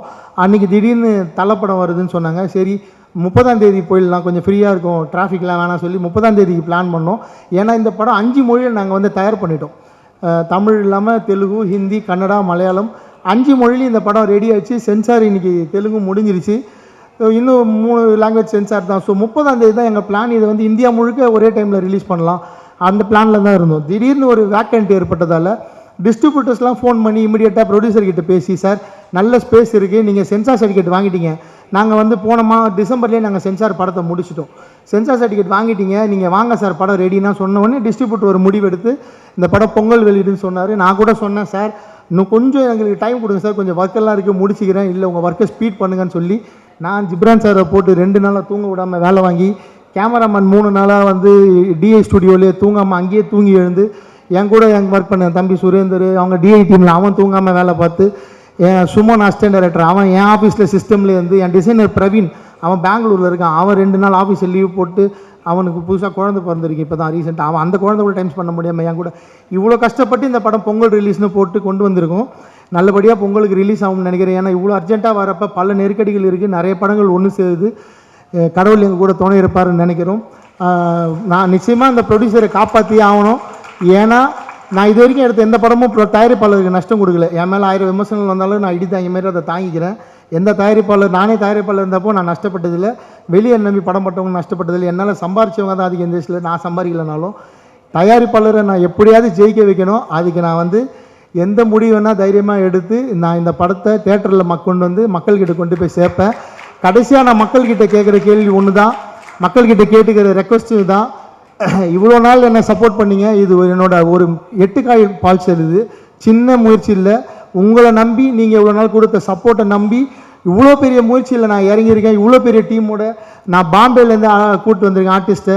பாம்பேயில் போய் 30 நாள் ஒர்க் பண்ணியிருக்கேன். இங்கேருந்து ஒரு 10 கண்டெய்னரு, இங்கேருந்து ஒரு 300 பேரை டிக்கெட் போட்டு கூப்பிட்டு போய் வேலை பார்த்துருக்கேன். இவ்வளோ உழைப்பை போட்டிருக்கோம் இந்த படத்துக்கு. இது வந்து நிறைய டைலாக் இருக்கிற படம், கதை சொல்ல போகிற படம். இது இந்த ஜானரே வந்து ஹிஸ்டாரிக்கல் ஆக்ஷன் ட்ராமா. ஸோ நிறைய டைலாக்ஸ் இருக்கும் படத்தில். அதனால் நீங்கள் படம் பார்க்குறப்ப நல்லா ஃப்ரீ ஃபோனெல்லாம் இல்லாமல் ஆஃப் பண்ணி வச்சுட்டு ஒரு டைலாக்கே உன்னிப்பாக கவனிங்க. இந்த படம் வந்து ராக்கெட் வேகத்தில் போகும், இந்த படம் தான் பெஸ்ட்டு படம் அப்படிலாம் நான் சொல்லலை. ஆனால் நிச்சயமாக இந்த படம் உங்களுக்கு நிச்சயமாக ஒரு புது விஷயத்த சொல்லும். இப்போது எப்படி வந்து நான் மராத்தி போனப்போ தான் தெரிஞ்சுக்கிட்டேன், அங்கே வந்து பெத்த தாயை பெத்த தந்தையை விட சத்ரபதி சிவாஜி, வீர சிவாஜி அவர்களை தான் அவங்க வந்து பெருசாக நினைக்கிறாங்க. சத்தியம் பண்ணால் கூட நாங்கள் வந்து மகாராஜா மேலே சத்தியம்னு சொல்கிறாங்க. நம்ம இங்கே ஏதாவது சத்தியம் பண்ணால் அம்மா மேலே சத்தியம் சொல்லுவோம்ல, மராத்தியில் வந்து மகாராஜா மேலே சத்தியம் சொல்கிறாங்க. அந்த மாதிரி ஒரு மகாராஜா அவர் வந்து அங்கே தர்மத்தை காப்பாற்றினது இன்றைக்கி வரைக்கும் அவங்கள தாங்கி பிடிச்சிட்டு இருக்காங்க. இங்கே அவருக்கு 200 வருஷத்துக்கு முன்னாடி சவுத் இந்தியாவில் முதல் தர்மத்துக்காக தன்னோட உயிரை கொடுத்து தாங்கி பிடிச்ச ஒரு அரசர் தான் வீர வல்லால மகாராஜா. அவரை வெளி உலகத்துக்கு கொண்டு வர அவ்வளோ பெரிய பெருமை எனக்கு கிடச்சிருக்கு. அதனால் தயவு செஞ்சு நிதானமாக பொறுமையாக இந்த படத்தை போய் தேட்டரில் பாருங்கள். இது வந்து உங்களை ஏமாத்தாது, இது ஒரு புது உணர்வை கொடுக்கும், ஒரு புது வரலாறை கொடுக்கும். காணாமல் போய் தொலைஞ்சு போயிருக்க அத்தனை மன்னர்களை பற்றி இது வெளியே கொண்டு வரதுக்கான ஒரு வாய்ப்பு அமையும். நம்ம பூலித்தேவனை பற்றி பேசணும், நாச்சியார் வேல்மகை வேலுநாச்சியார் பற்றி பேசணும், துலுக்கு நாச்சியார் பற்றி பேசணும், தீரன் சின்னமலை பற்றி பேசணும், அழகுகோன் பற்றி பேசணும், இன்னும் அவ்வளோ வரலாறு இருக்குது. இது தமிழ்நாட்டில் வாழ்ந்த மன்னர்களோட வரலாறை வெளியே கொண்டு வரதுக்கான ஒரு தொடக்க புள்ளி அமையும்னு சொல்லி நிச்சயமாக அவங்க எல்லாருக்கும் இந்த படம் திருப்திப்படுத்தும். திரௌபதி 2 வர 15 நாங்கள் ரிலீஸ் பண்ணுறோம். நிச்சயமாக உங்களை எல்லாரையும் சந்தோஷப்படுத்துன்னு சொல்லி வந்த பத்திரிகையாளரும் வந்த மக்கள், என் கூட ஒர்க் பண்ண டெக்னீஷியன் யார் பேரையா விட்டுருந்தா அவங்களுக்கும் சேர்த்து என்னுடைய நன்றியை தெரிவிச்சுக்கிறேன். Thank you so much and support பண்ணுங்கள். நன்றி. தேங்க்யூ.